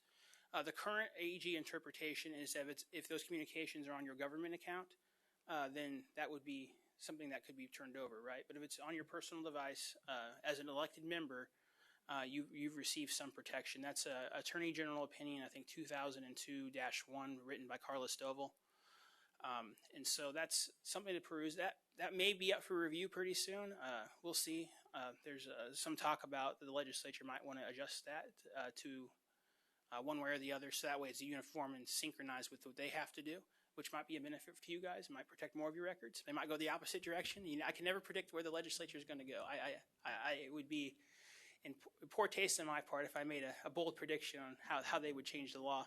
I've gotten things right. I've gotten things wrong on my predictions. So I will respect the legislative process and see what they come up with. But as of today, your records are those communications you're concerned about would be perfectly kept private. Your none of this communications. actually concerns me other than because I can redact Oh, people. yeah, That doesn't concern yeah. me. I just want to know. So am I understanding it correctly? So I'm messaging to Dennis here about something on Right. here. That would be core requestable, but you as maybe a father with a kid would not be, or am I not understanding that? Because if it's on your personal device, this exception would protect your communication with Dennis and the parent. Because of this section of law right here. Now, I can't promise the section of law will be here next year or even interpreted the same way, but I'm not going to give any hints because I don't know. But there's certainly something to be said that protection is there for you. Now, your commissioner of education doesn't get that same protection, so it's definitely the benefit of being elected, right? The voters gave you the trust to have those communications, and it is definitely something that you can do in order to facilitate that conversation. And it might be in your interest to do so. Maybe you need to get pertinent information. Maybe a constituent's really upset, and you want to do a great constituent services. I'm sure all 10 of you really have robust operations, and you want to have that conversation with your constituents to make them feel better about how education is going in Kansas, or make them feel better about a decision that you made. It's definitely in your right to have those communications, and they're not going to be, this portion of the statute will not open them all up unless they're on your state account. If that's on there, the Corps officer will do the traditional redactions and take a look at what goes on with that. And that interpretation is from that 2002-01 opinion from Carla Stovall, the former Attorney General. Yep. Alrighty. I do want to emphasize a few more items on here. Your records, as we've kind of emphasized, your private records that are truly private are not Cora sensitive. You can rest assured, as long as they're not touching something that is related to your official functions, they're clear. Board members, in particularly so, because we can't go to your personal devices anyway. So there is that help, right? And so records that are not in existence at the time a request is made are also not something that's Cora sensitive. So if it doesn't exist when the request is made, even if it's going to be created the next day or the Thursday or however that goes, if it's not in existence when the request is made, they have to come back and do another request. Now, not to be said, your core custodian could decide to just go ahead and move forward with it if it's easier on them and they want to get it over with. And they know it's going to come on Wednesday. Just hold the request an extra day or two and get it done when the time comes. Perfectly okay. You have some options. You have options. I always tell records custodians, don't make your life difficult for the sake of making your life difficult. If you can wait one day and get the core request done and not have to deal with it a second time, just do it. You don't need to put yourself in a bind where you have to just come back and over again and do what you got to do, right? So just make your life easier is what I tell records custodians. Alrighty, let's go on to the next slide. Okay. So we do have some statutory requirements every public agency must comply with. You must appoint a Freedom of Information officer who can be the same person as your records custodian. It doesn't have to be, though. The Freedom of Information officer really has the important task of creating this, a very nice brochure. So every public agency has to have a brochure available for the public sitting on their doorway. So the Kansas Attorney General's office has this wonderful brochure sitting at our front desk. You can come grab one. And it will tell you our policies and procedures for requesting records from our agency. And so you guys should have one. If you don't tell me. And but that's just something you got to have available. And the brochure just tells you when your office hours are. Most state agencies will be 8 to 5. It will tell you your fee schedule, and hint, your fee schedule's actual costs are less. So if you're going to have enumerated fees, they have to be lower than your lowest paid employee, and so that way if you get a complaint, you can show us your employee who makes the lowest amount of money for like your lowest paid attorney or lowest paid clerical staff, and you let's say they get $20 an hour and your fees are $15 an hour. Well, you satisfactorily said you're not overcharging above actual cost. And so that will need to be in there. We'll talk about fees a little later. They're really confusing how they've restructured it, but we're trying to make it easy on you, so that way everyone can feel comfortable about charging the fees. We've been really good about if you call us and ask us about a fee schedule, if it's going to work or not. We walk you through the concept of what actual cost actually means, because Many of you may be familiar. You can no longer charge a quarter per page anymore. They got rid of that. And so kind of a different perspective, because I used to use that a lot. Like, and so that's gone. It just kind of, this is just the brochure that gets the person started. So if someone comes in and says, I want a request, you hand them a brochure. It will just tell you everything they need to know. So we'll have the hours of operation. We'll have the name of the records custodian. It'll tell you how to make a request. It will tell you just about anything they need to know. And so it's a good tool to have in your toolbox. It's also required by law. So you have to have it in your toolbox. So it kind of works out. Very good. So requests for future records. Now, we kind of touched on this a little earlier, but I get this a lot. So people will make a request for records as they become available. Well, surely that's not going to be a valid request, because it's not, because it's requesting future records. Records requests are, you stop in the moment they were received. So if I request all the records from 2005 to present, my present stops when the request is made and I start working on it. Then they have to, if they want to get more, they have to come back and do another request. Now, you can, of course, just finish up the job and go up a little further just to get the records request done. So we don't have to go back again. Like I keep on saying, records custodians don't make your life more difficult than you have to. Get it done once and not have to do it twice. And so, yeah, if it's easier, just do it. No reason to bend over your backwards twice when you don't have to. You don't need to stress out. Okay. Any questions on that? Okay, continuing on. So the concept of FOIA versus CORA. Another terminology I hear a lot of sunshine laws and things like that. And so a Freedom of Information Act is a federal terminology. Some states have it too.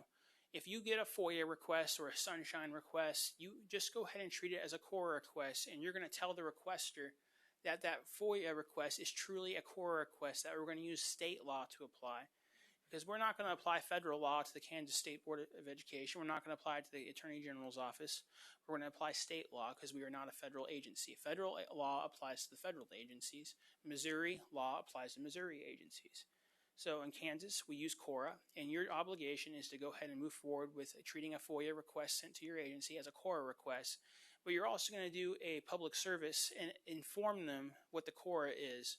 And that way they're fully educated on what law you're actually utilizing. Because we're public servants, and our job is not only participate in openness and transparency, to educate the public about how they can obtain the records through our openness and transparency laws.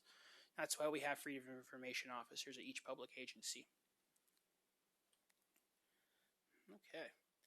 So who can make a request? This is interesting, because a lot of people don't fully realize anyone in the world can make a request under Kansas law. The legislature can change that at any time.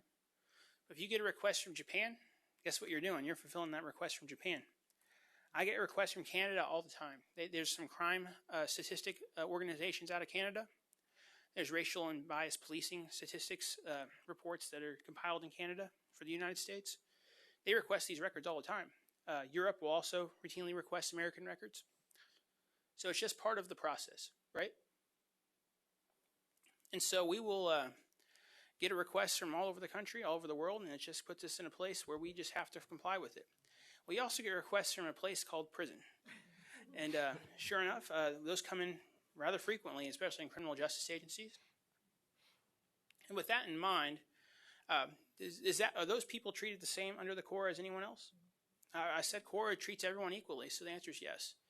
And so perhaps I get requests from prison because the AG's office, we put people in jail. And they're not very happy about that sometimes. So they get CORA requests. They ask for all their records from their criminal case. I charge it. I send them a bill, and they usually can't pay it.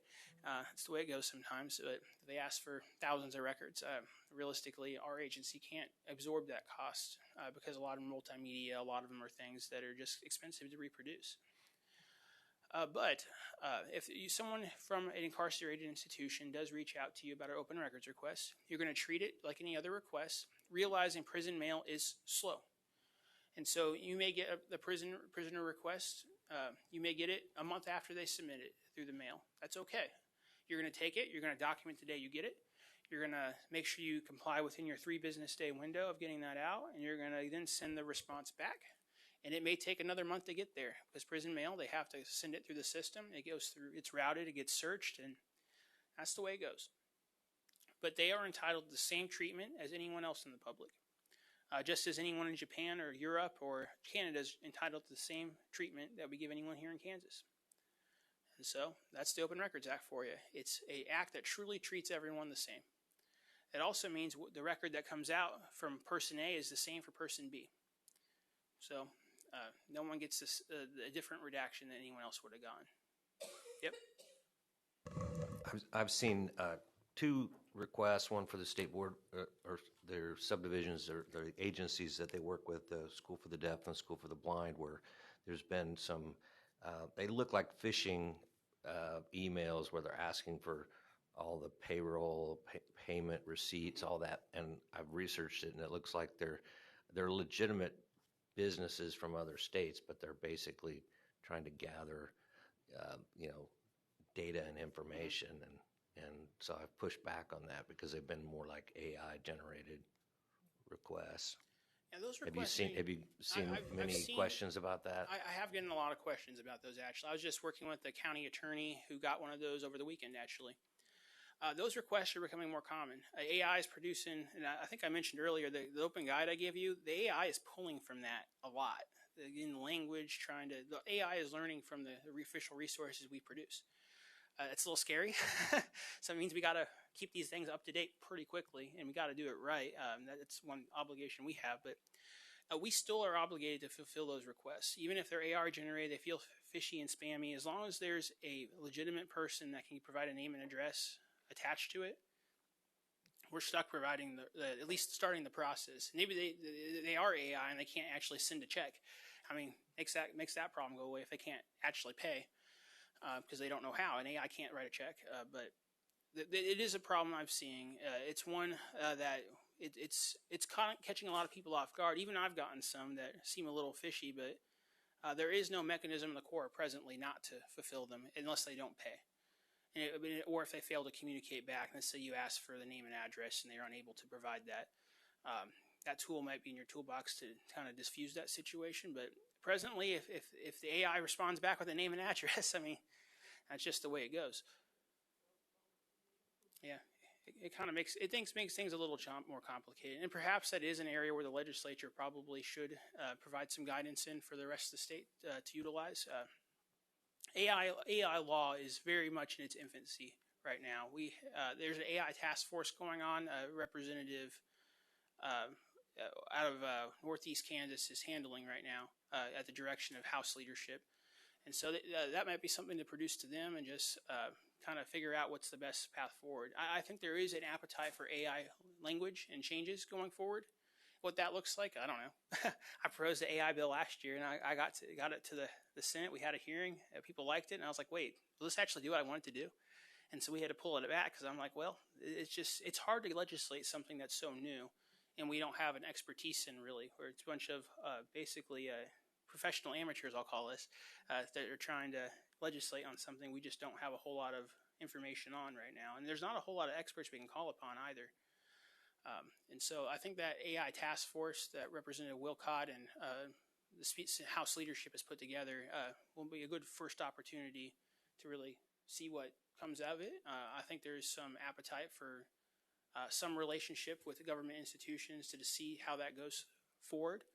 Might be some opportunity for some testimony too. But yeah, it's definitely something of importance on public policy and how we work with the AI companies for future Corps requests. Because I'm seeing them a lot. A lot of Corps requests perhaps are being run through AI software because they're too similar nowadays for them not to be, right? I think I get 3 or 4 at a time that are almost identical with just changing out the request component. So, yeah. State Board Member Potter?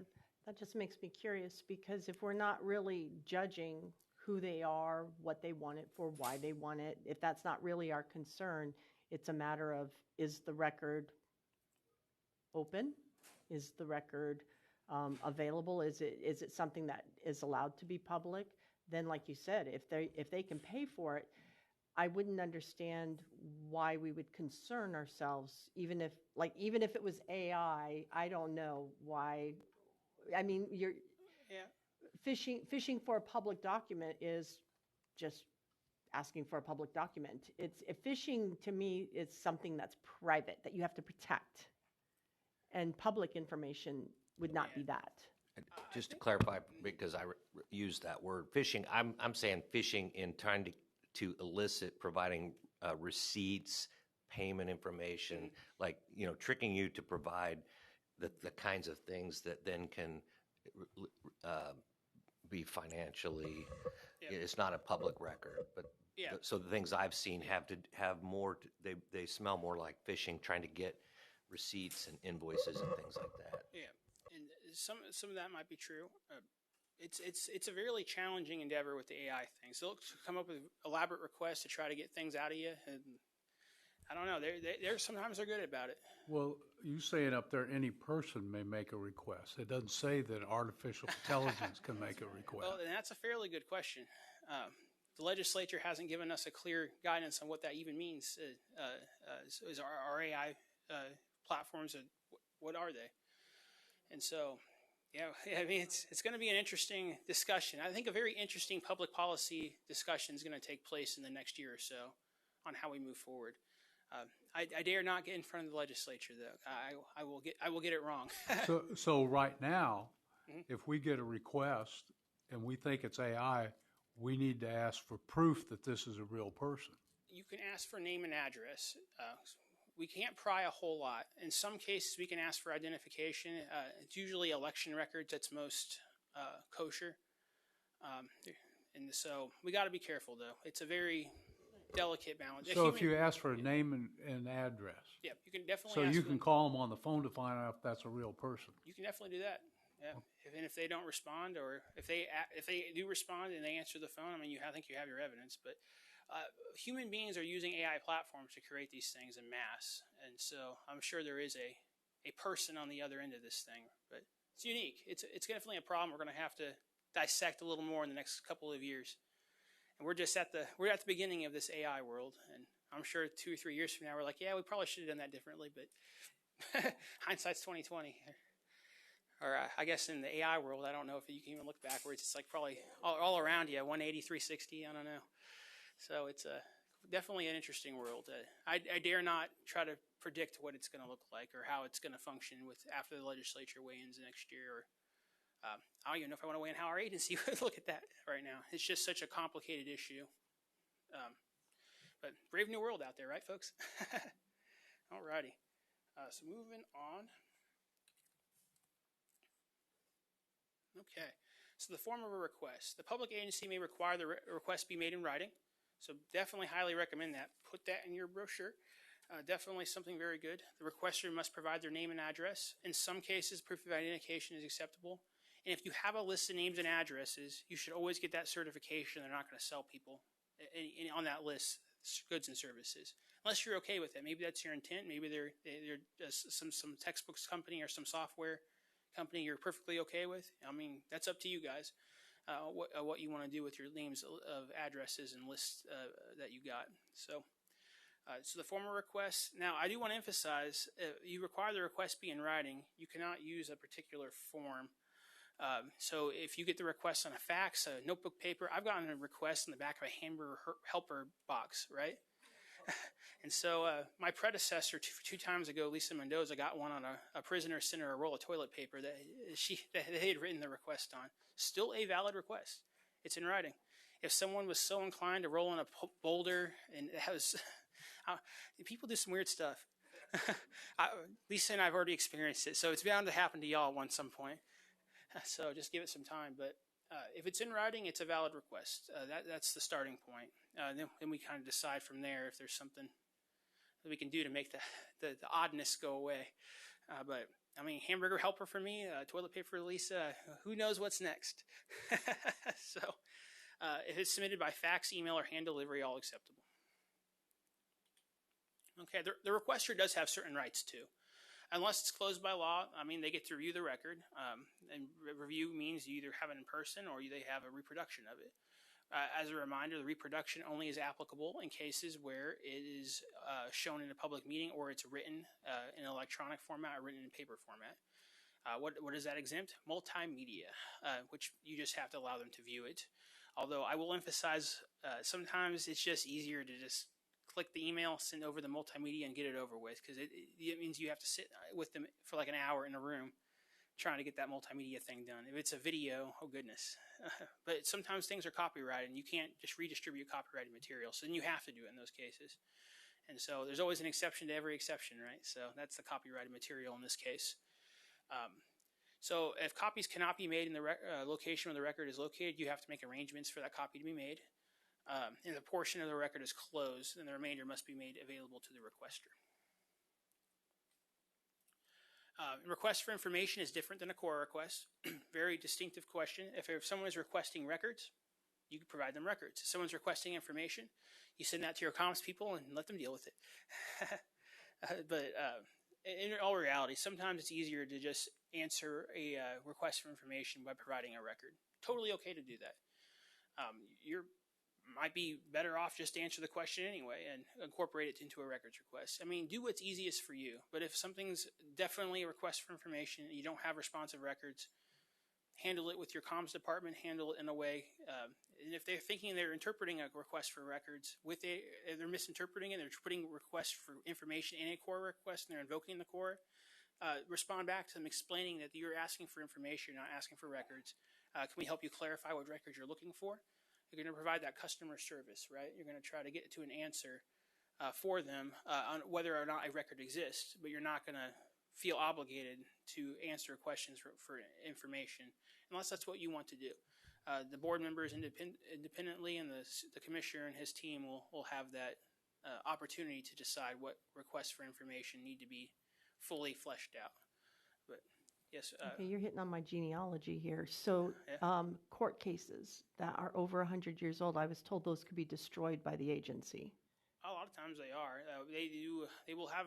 Most agencies will keep a receipt indicating the record was destroyed, and that would be the responsive record if you want to ask for that. But otherwise, you'll have to go to the court itself and try to see if they kept a record of it. Okay, I just took pictures. Okay, there you go. All righty. Okay. So we're doing good. We're doing a little slow on time. We have a lot of good questions, though. Questions are good. I like questions. So hopefully we get all your questions answered when it's all said and done. But there are limitations on the requester's rights. We talk about the film in all the slide decks if they're not shown in the public body. So this slide deck I sent today, that's now your public record. So you'll have to redistribute that if needed because we showed it in a public meeting, so redistribution is required. Cool. More access to the public on open government and transparency works for me. But you see how that works in this case. This is an real-time example of what we're doing. So the custodian ultimately will be the one that will have to balance the need for public disclosure. They should always be checking with their attorney, though, because their attorney knows more than the custodian does, and the attorney will direct them to protect the confidentiality interests of the agency. And they will help and as their counsel, balance the need for transparency and openness and the need to keep certain records confidential, especially those ones that are mandatorily confidential, so there's not an inadvertent release of confidential information, and particularly those children in need of care records that oftentimes come before school districts and those Federal Education Record Protection Act records. And sometimes student health records will be ones that are also available. And of course, you have federal and state law that protects those. So you got to be careful. That's why you have attorneys. If your records custodian is ever unsure, they should definitely consult with their city attorney, their school district attorney, or the general counsel for the board. Let's see. Redactions. Redactions are your friend. If you have to, if there is a withholding that needs to take place, you first have to decide if a redaction is more appropriate. If you can redact instead of withhold, that is the presumption that you're going to do. Redaction is not necessarily denial, but it is a way that you're going to use a statutory exemption, predominantly found in 45221, to identify areas of the document that can be redacted, and so that way the document can partially be provided to the public. You can charge staff time for doing those redactions. All right, responding to a core request. And so the request must be acted upon as soon as possible, but not less than 3 business days. The day you receive a core request is day 0. Most people would think, oh, it's day 1. No, it's day 0. It's just 3 business days after you receive it. If you receive the request after 5 p.m., if say your hours are 8 to 5, you receive it at 6 o'clock, that tolls to the next day because you didn't receive it on a business day. The first business day you receive it is day 0. And so your receive date is day 0. Then you have 1, 2, 3 business days after that. And you have 3 options. You can provide the record in the form requested. If they do make a request for a particular form, you can say you need additional time and give them some dates and some information to kind of lead them in the right direction. And you should always give a good faith estimate as to when you're going to be able to give them a follow-up, not the records, when your next follow-up is going to be. And you can also deny the request with a detailed explanation of why you're denying the request, citing particular provisions of statute. Holidays don't count. So, and if the state of Kansas closes because of inclement weather, and let's say Governor Kelly issues an executive order closing state operations and the state board decides to follow with that and close the State Department of Education, that would count as an inclement weather day, which would not toll against your 3 business days. Oftentimes, local governments will have particularized holidays. Maybe there's this particular event in town they close for. Maybe it's a very important festival to that county. The Office of the Attorney General closes Good Friday every year, and so that would be a agency-specific holiday, but no less it still counts as a holiday because we were closed. And so holidays don't toll against you. After hours tolls the next day. Inclement weather does not toll against you if there is an official declaration by the executive. So you got some options there. You get yourself some extra time, but whose responsibility is to tell the requester that you need additional time because of the exception you have been granted? It's you guys. It's the records custodian. Okay. So we're going to do a real quick quiz and see if you can tell me when our records request is due. My interns know there's always a quiz involved. And so, yeah. For even their interviews, I had made them do quizzes. So, so it was good. Chase, I was gone that day when he interviewed. He was lucky, but the other ones he can. So anyway, so if we get a core request sent to us at this hypothetical November 9th, let's say it comes in at 7 p.m. at night. When's our day 0? Date received was 7 p.m. on November 9th. Yep, so when's our day 0? The 10th day 0. The 11th Veterans Day, a state holiday, so when's day 1? The 12th. When's day 2? Okay, and when's day 3? 16th. Yeah, very good. So, yeah, so you kind of see how this functions and how your initial, and this is your acknowledgement. So this is the bare minimum you have to do is acknowledge within 3 days. Then your response thereforth is set by when you tell them you're going to follow up in your acknowledgement. And your follow-up needs to be reasonable. If you need 30 days to follow up, 30 days is generally pretty reasonable, especially if you're a large agency, a lot going on. Sometimes 2 weeks is reasonable. Just if you have a whole bunch of requests, let's say it's an election year and you're just getting inundated with requests, that happens. It's particularly in those even-numbered years. It's pretty popular to make some core requests. But reasonableness, you just got to keep on following up and giving them reasonable expectations of what is going to happen. Alrighty. So cost and fees, the most important one. The money. Alrighty, so public agencies may only recover actual cost. These costs include staff time to retrieve, review, and redact information. You can only charge the actual time spent. You cannot round up. So if you spend 2 hours, 15 minutes, you can charge not a penny more than what would be equivalent of 2 hours and 15 minutes. You can round down to 2 hours. You cannot round up. So you can do the exact time or you can round down. Your choice is you can never round up. You may and you should collect the fees ahead of time. I'm going to tell you a story about why this is important. There was a county that decided to do a request. They got it all ready to go. The person came to pay, and they said, "Oh, I don't really want this anymore," and they left. So they did all their work, and no one paid for it. So the request was just sitting there on the counter. Someone else came in and said, "I would like those records right there." They didn't have to pay for them because they were already ready, and they were not the requester. They were the second requester, so they were all ready to go. So they got a whole bunch of work done for free. So that's why you collect the fees up front before you start. You don't want to be in that circumstance. People find all sorts of ways to trick and to abuse the system, right? And so I've seen a lot. So I'm just telling you my story so you know there are a lot of people out there that will try to do the public agencies dirty. And you have good support staff. You want to treat them well and make sure their time is respected. So definitely charge up front. Yep. All right, so these are some new law changes I want to emphasize. Staff time charges must be based on actual employee salaries. They can be less, but they can be no higher than the actual. So your records custodian salary is the base. If you charge attorney time, the attorney time can only be the actual time spent doing the record processing, and it can only be charged the actual time. You can't charge phone call time. You can't charge that. It's just when they're actually getting the records. So if the attorney charges $300 an hour, it's only going to be that specific portion of that $300 that was actually procuring the records. Nothing else of that can be charged. So it's kind of the way it goes. It's going to be outlined pretty in detail in the 2026 Citizens Guide to Open Government and how we enforce that. So that's a sneak peek of what's to come. Hopefully we'll have that out. Our goal was next week, but we'll see. Might be ambitious. They had quite a bunch of red edits when they handed it to me the other day. I was like, oh, okay, I guess Chase is going to be busy. So we must utilize the lowest cost category of staff capable of providing the records. So if you don't need an attorney to do it, and it's really just scanning a piece of paper, you're going to charge the clerkship time even if the attorney does it. And so, you see how that works? So there was an governmental institution that was basically making the dean of students do all the records requests. They charge a higher rate.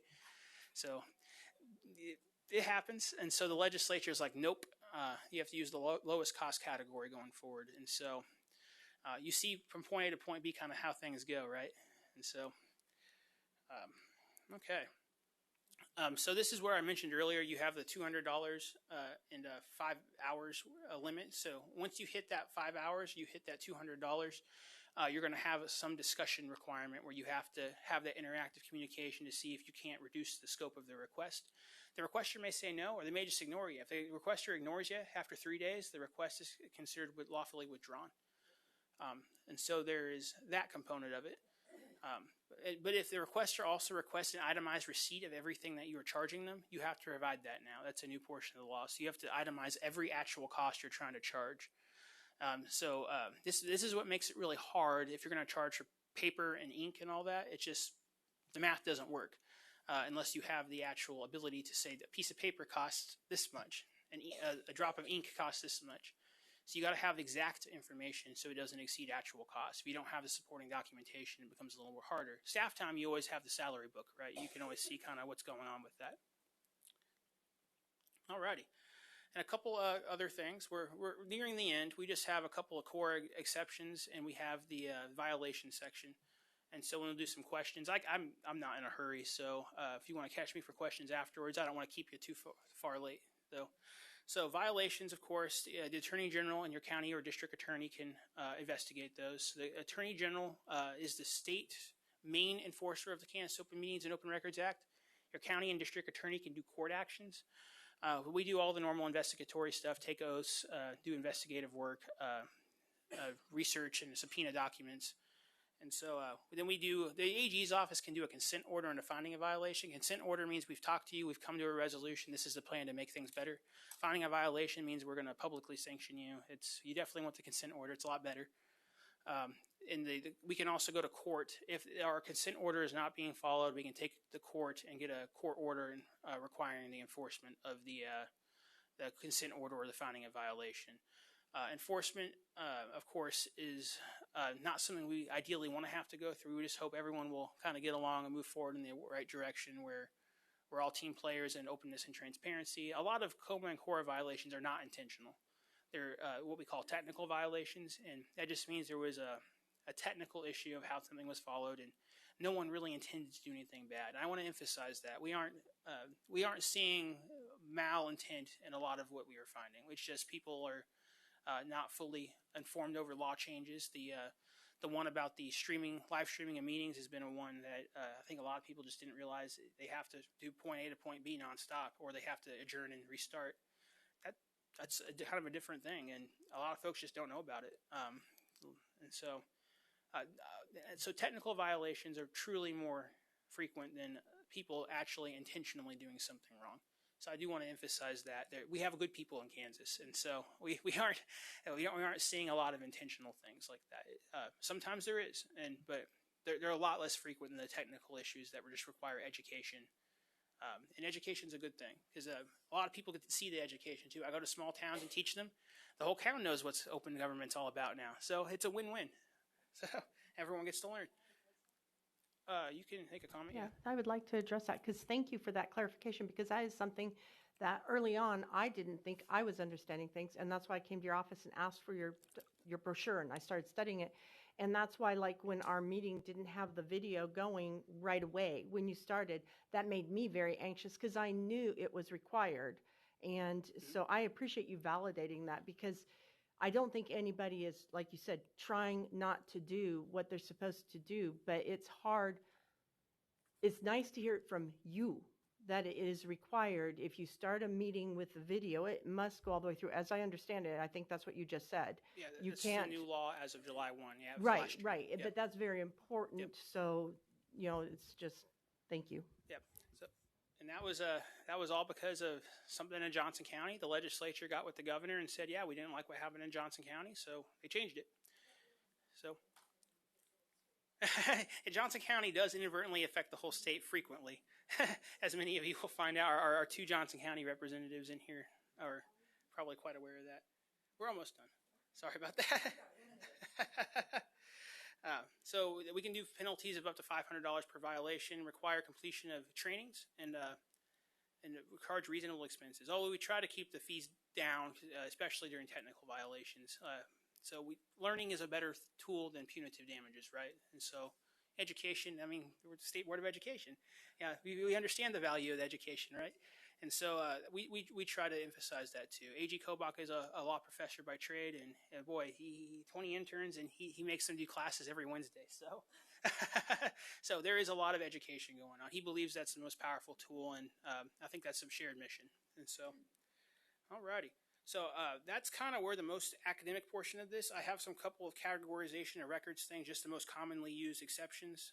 And so I don't know if we need to necessarily go through those if we're out of time.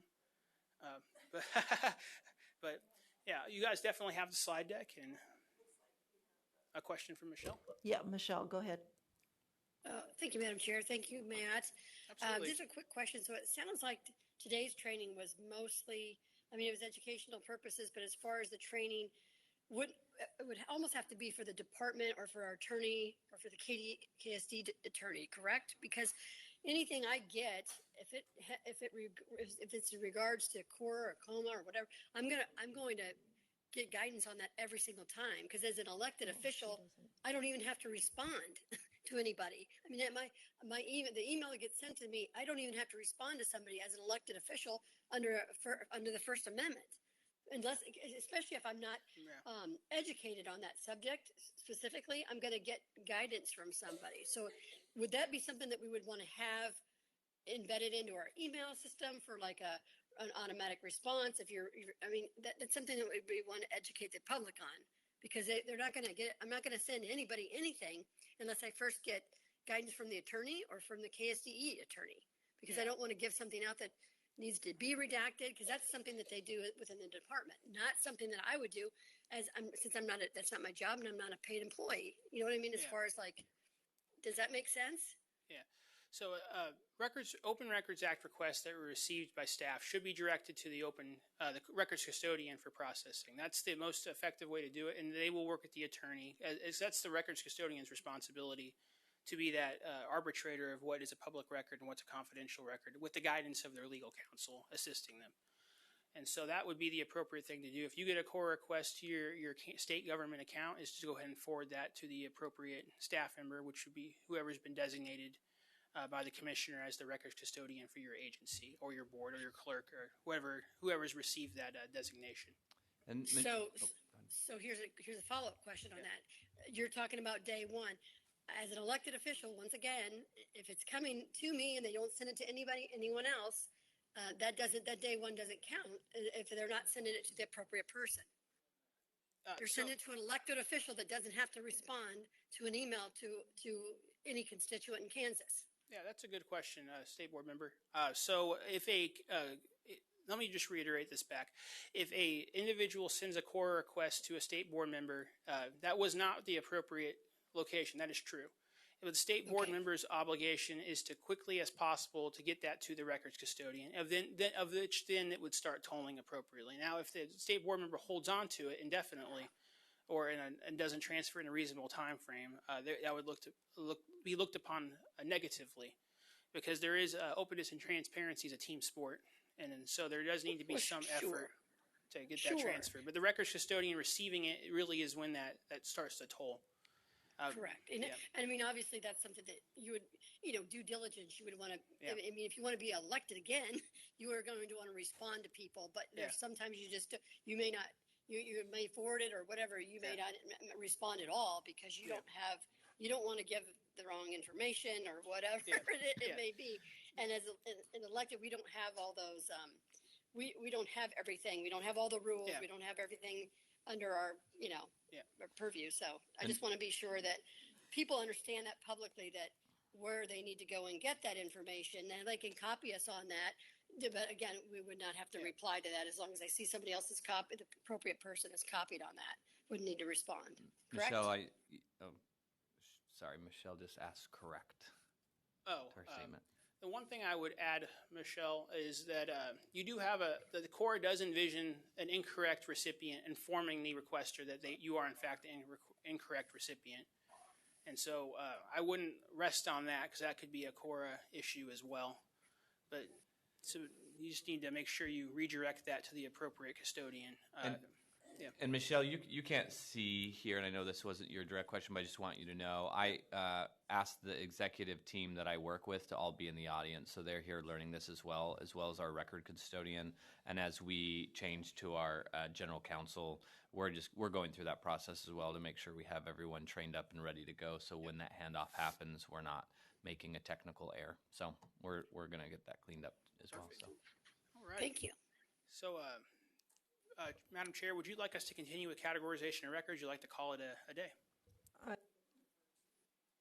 Mr. Ferguson, I'm not really sure what that means, so I'm not sure what I'm responding to be honest with you. Absolutely. It's just whether these are common exceptions to the Cora, and like personnel records, an example, or I can do a super fast 5 and just get through it. Yeah, let's do the. Okay. If we can quickly, that would be good, because we do have other people here, staff, that finishing would probably be a good idea. Okay, very good. And if anybody actually needs to, I did, didn't I? Gave it to you and then I took it over. But board, if you need to leave, like Betty needed to leave, so don't feel like you're being held hostage. I think you've been through the primary, like you said. So. There's just more details. Okay. And so the categorization of records simply means we're categorizing records as mandatorily open, mandatorily closed, or some discretionary area in between. And so the mandatorily closed records, as you are probably aware, is FERPA, Federal Education Records Protection Act. This would include children in need of care. That very common issues that come before school bodies that have to deal with these issues, whether or not it's at the local level, the state level. You have lots of issues that are confidential, which is good. Those records are protected. You don't want a kid in a sink case to have, they have to share the information with the school sometimes to ensure the safety of the children that are in the sync process, or the kids who are also going around. Maybe there's some juvenile records too, where a juvenile has engaged in a criminal activity that we're trying to remedy, and the school is definitely a partner in this corrective process. And so we use the Kansas statute annotated 45221A1. This is our catch-all for all state records, all state law, all federal law, and all rules of the court that are being utilized, that not necessarily from our exacting list of 56 exceptions, but this is our catch-all for mandatorily closed records. So very good tool, a very good thing to have a working knowledge of, especially of the records protection laws that are applicable to your agency. Yes. This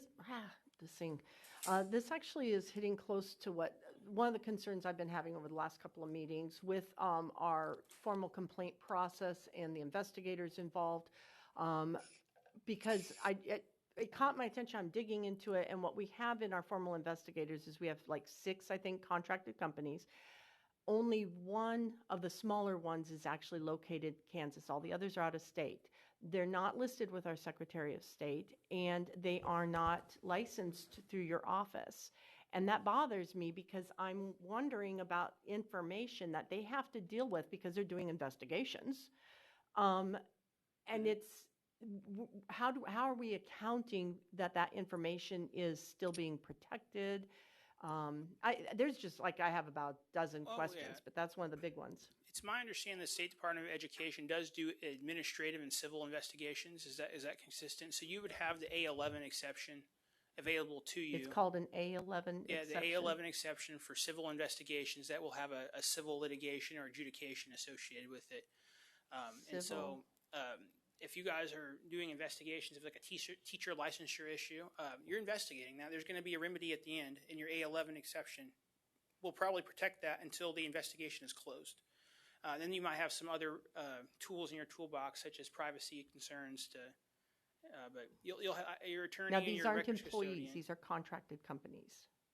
I mean, if they're But what you're talking about is the special education. I want to Okay, but I'm trying to clarify. You're talking about the special education. Formal complaint process. Okay, if you contract, that's different than. Yeah, if you contract out your formal complaint process, they become an instrumentality of government, and then the records custodian would apply the instrument. It would still be core sensitive. You would just apply the same exceptions as needed. And so it seems like this is a formal government function, is it not? Yeah. Yes. And so that you would still have the A11 function. Like we at the AG's office send to our outside counsel all the time cases to prosecute for civil violations, and so it's not uncommon. So I think that's probably the best This answer. helps me Yeah. know where to dig more. So Yeah. thank you. So there you go. So yeah, that's the mandatorily closed. Social security numbers, always redact every aspect of it. If not, you got an oopsie on your hands, and you got to pay for credit monitoring for the poor individual you've released their social security number out for. There are 56 discretionary exceptions. The 56 was for obscene records. That was related to the new law enacted in 2024 about the inappropriate websites that have pornographic material on them. States and local governments investigate those issues. And you got some really bad people that decided to core request the investigation records they submitted themselves for complaints so they could try to prove governments produce porn. Not ideal. That was so the legislature quickly acted and got this into law, so none of those materials came out. So kudos to them on acting quick. But I guess there's a consequence for every action we take, and you got to just be open. You may not have accounted for them all, right? And so that's definitely been a very useful exception so you don't have bad actors taking advantage of new laws going into effect. Personal privacy, safety, and security, and some internal communications. These are predominantly the main categories of discretionary exceptions. And so these are the main ones. Medical, psychiatric, psychological, alcoholism, drug dependency treatment records are all ones you can keep discretionarily closed under the A3 exception. Personnel records are important. The names of employees, the salaries of the employees, the positions and titles and length of service are all public records. They're mandatorily open. There are certain individuals that can get their names redacted off, predominantly law enforcement officers and things like that. So if you have a school district police, they may be able to have their name taken off, but everything else still comes out. It just says confidential first name, confidential last name, and everything else. And so all the other aspects of the personnel file, performance ratings, anything associated with the hiring process other than the big ones, like filling a State Board of Education member, that would be a different process because it's an elected group. Appointed individuals, there's a little more nuance to that as well. But the salaries and all that are still going to be public record for just about everyone. Because the public has a right to know where their tax dollars are going. That's the premise of why the legislature has opened up that exception. Letters of reference and recommendations, unless it's to fill a vacancy in an elected office, are all confidential. And let's say you did have a resignation on the board, the process, every aspect of that process to fill the vacancy would be public. In that regard, even I'm not sure if you guys elect it directly, or if it's some precinct process. There's so many different ways that it's done around the state, but it's kind of interesting. If you guys receive a big donation from someone, they want to stay confidential, and a stipulation of the donation being received is that their name is confidential. The number A8 is utilized. I know school districts get that a lot, where they get nice gifts, and the legislature anticipated this might happen. So the A8 exception will allow those gifts and to allow the person to keep their name confidential to protect their identities so they don't get harassed for more donations and things like that. The clearly unwarranted invasion of privacy is an important one.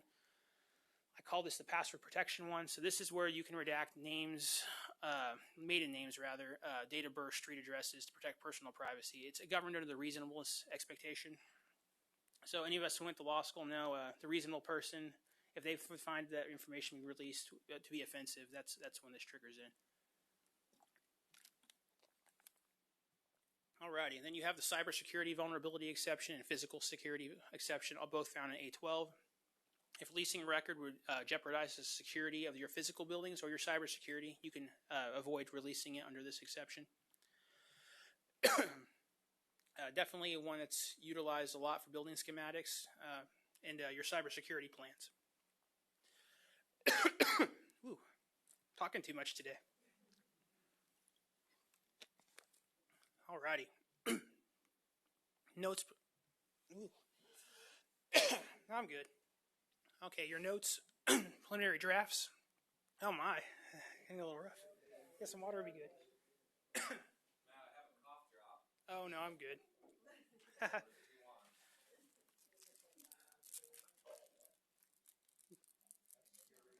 Oh yeah. This is my second full training doing today. Oh yeah, just did one.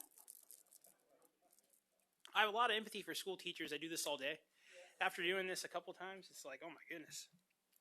I have a lot more empathy for them. They are troopers. They do a great job. Alrighty. So good news is we're only down to the last 3 slides, so almost done. So if you're taking notes here today, your notes are exempt. Yay. So you don't have to produce those. Your preliminary draft documents, so if you're making some documents up and they're going to be like a guide or a guidance or some draft agendas, those are exempt from disclosure. Only the final published one or anything shown in a meeting like this will be public. So every document you talk about today or talked about yesterday is a public document that you must be produced. All of them. And then if you have an internal memo, yeah. Again, this is former jobs, but see people put disclaimers at the bottom of their email of like, this is a draft. Does that make a difference? Nope, it doesn't. A draft is a draft. A draft You don't is a have draft. to label it as a draft until it is final. Yeah, a draft is a draft if it truly is a draft. It doesn't matter what people say on it. You can stamp it all they want. They can watermark it.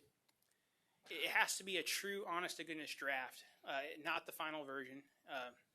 And if you send a draft externally, it loses its draft privilege as well. So you got to be careful. Your attorney can, of course, receive a draft. Your internal staff members can be a draft. But you send it to a person outside your agency, you've lost the draft privilege. That's one of the things I've advised regarding, draft PowerPoints or draft presentations, because they're not truly, final. And if we disclose them to the public before they come before a meeting, there are a lot of times where the PowerPoints are updated or additional information. Yeah. And I don't think we necessarily have a requirement to stamp them draft, but to provide them and release them prior to or declare that they're a public record and then have them disseminated, to me is a challenge, because it's not accurate. It's not something that is a public record. It's just preliminary drafts that maybe need to get out for purposes of information, but they're not the final version. You could exactly. You could have circumstances where you have, if you release a preliminary draft, you just create a second final copy, is what happened. So a draft's only a draft if you keep it internal, right? The moment it goes out to anyone external, you've created a second final draft. Is effectively what you've done. So I would ask then, as the agency's preparing, if a board member gets that, is that outside, or do we remain internal? It depends on the number. If every board member receives it, it would most likely be something that you would be considered open, or more open. Okay. If only the chair and the vice chair receive it, or if you have a committee chair, an example, and they're just proofing it and preparing it. Okay. But if it's disseminated to the entire governing body already, I mean, it's pretty much a public record. Okay. Yeah. I'm thinking in the past is our task force, right? The screen time task force. We had people working on a task force, but they were superintendents and teachers. Mm-hmm. Is a task force a draft, or is it truly just the agent? Does that make sense? Yeah, a task force would be a subordinate group.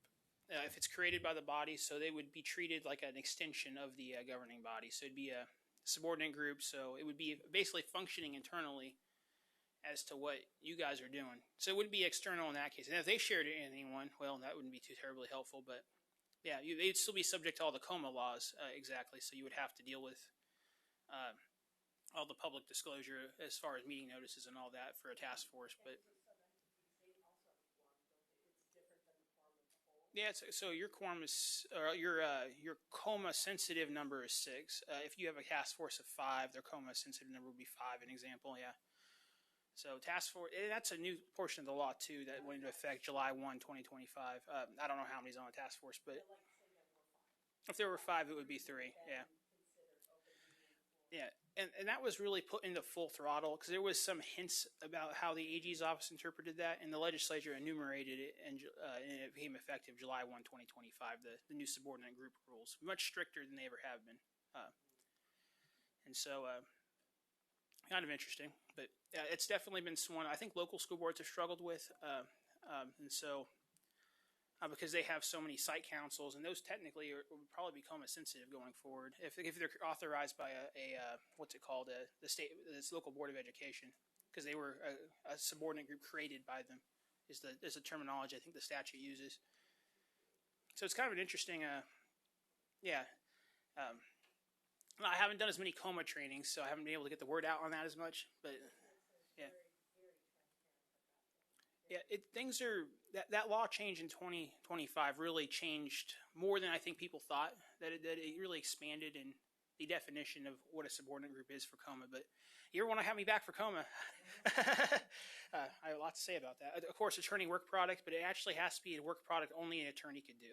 So an attorney writing up a little flyer that says bake sale, it's not going to count. But all right. And your appraisals, engineering assessments, anything like that as you're trying to purchase or sell property, you can keep that until you've made the award of the contract. Any competitive bidding processes until you've approved the public bid. So your specifications, that is. And all the sealed bids you get are good to keep sealed until you make your selection. And then after you reject and accept the winner. So that's all the quick and easy coma core exceptions. If you want more information, our website is ag.ks.gov. You click the big old open government box at the bottom. You have to scroll down. They like to hide my section, so you got to click it, and then you got a whole bunch of tools on there. The resources tab will have the 2026 edition of the Citizens Guide.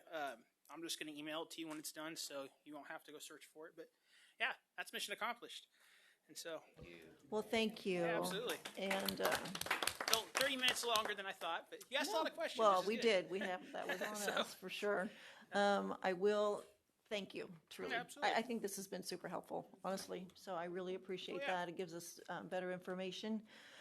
And thank you, Chase, for joining us. You look like you were having a great time. Absolutely. You've only heard this how many times, right? Yeah, yes. See, you can start doing the training himself. You'll have some help. He did coma last week, didn't you? He did the coma one. Okay. So coma's a little shorter. This one usually runs an hour to an hour and a half. We did 2 hours today. So a lot of good questions. Coma usually is 45 minutes to an hour and 15 minutes. Okay, good to know. Oh, yeah. Well, if you want coma training, just let me know. Send me a note, and we'll be happy to do it. Okay. Yeah, coma's. Right. I actually like coma a lot better than core. I think it's more interactive and You're fun. really into that one. Okay. Oh yeah, it's a lot of fun. Well, with that, board, our meeting is fully adjourned for this month. Thank you all. Thank you. Absolutely. I gotta do it. All right.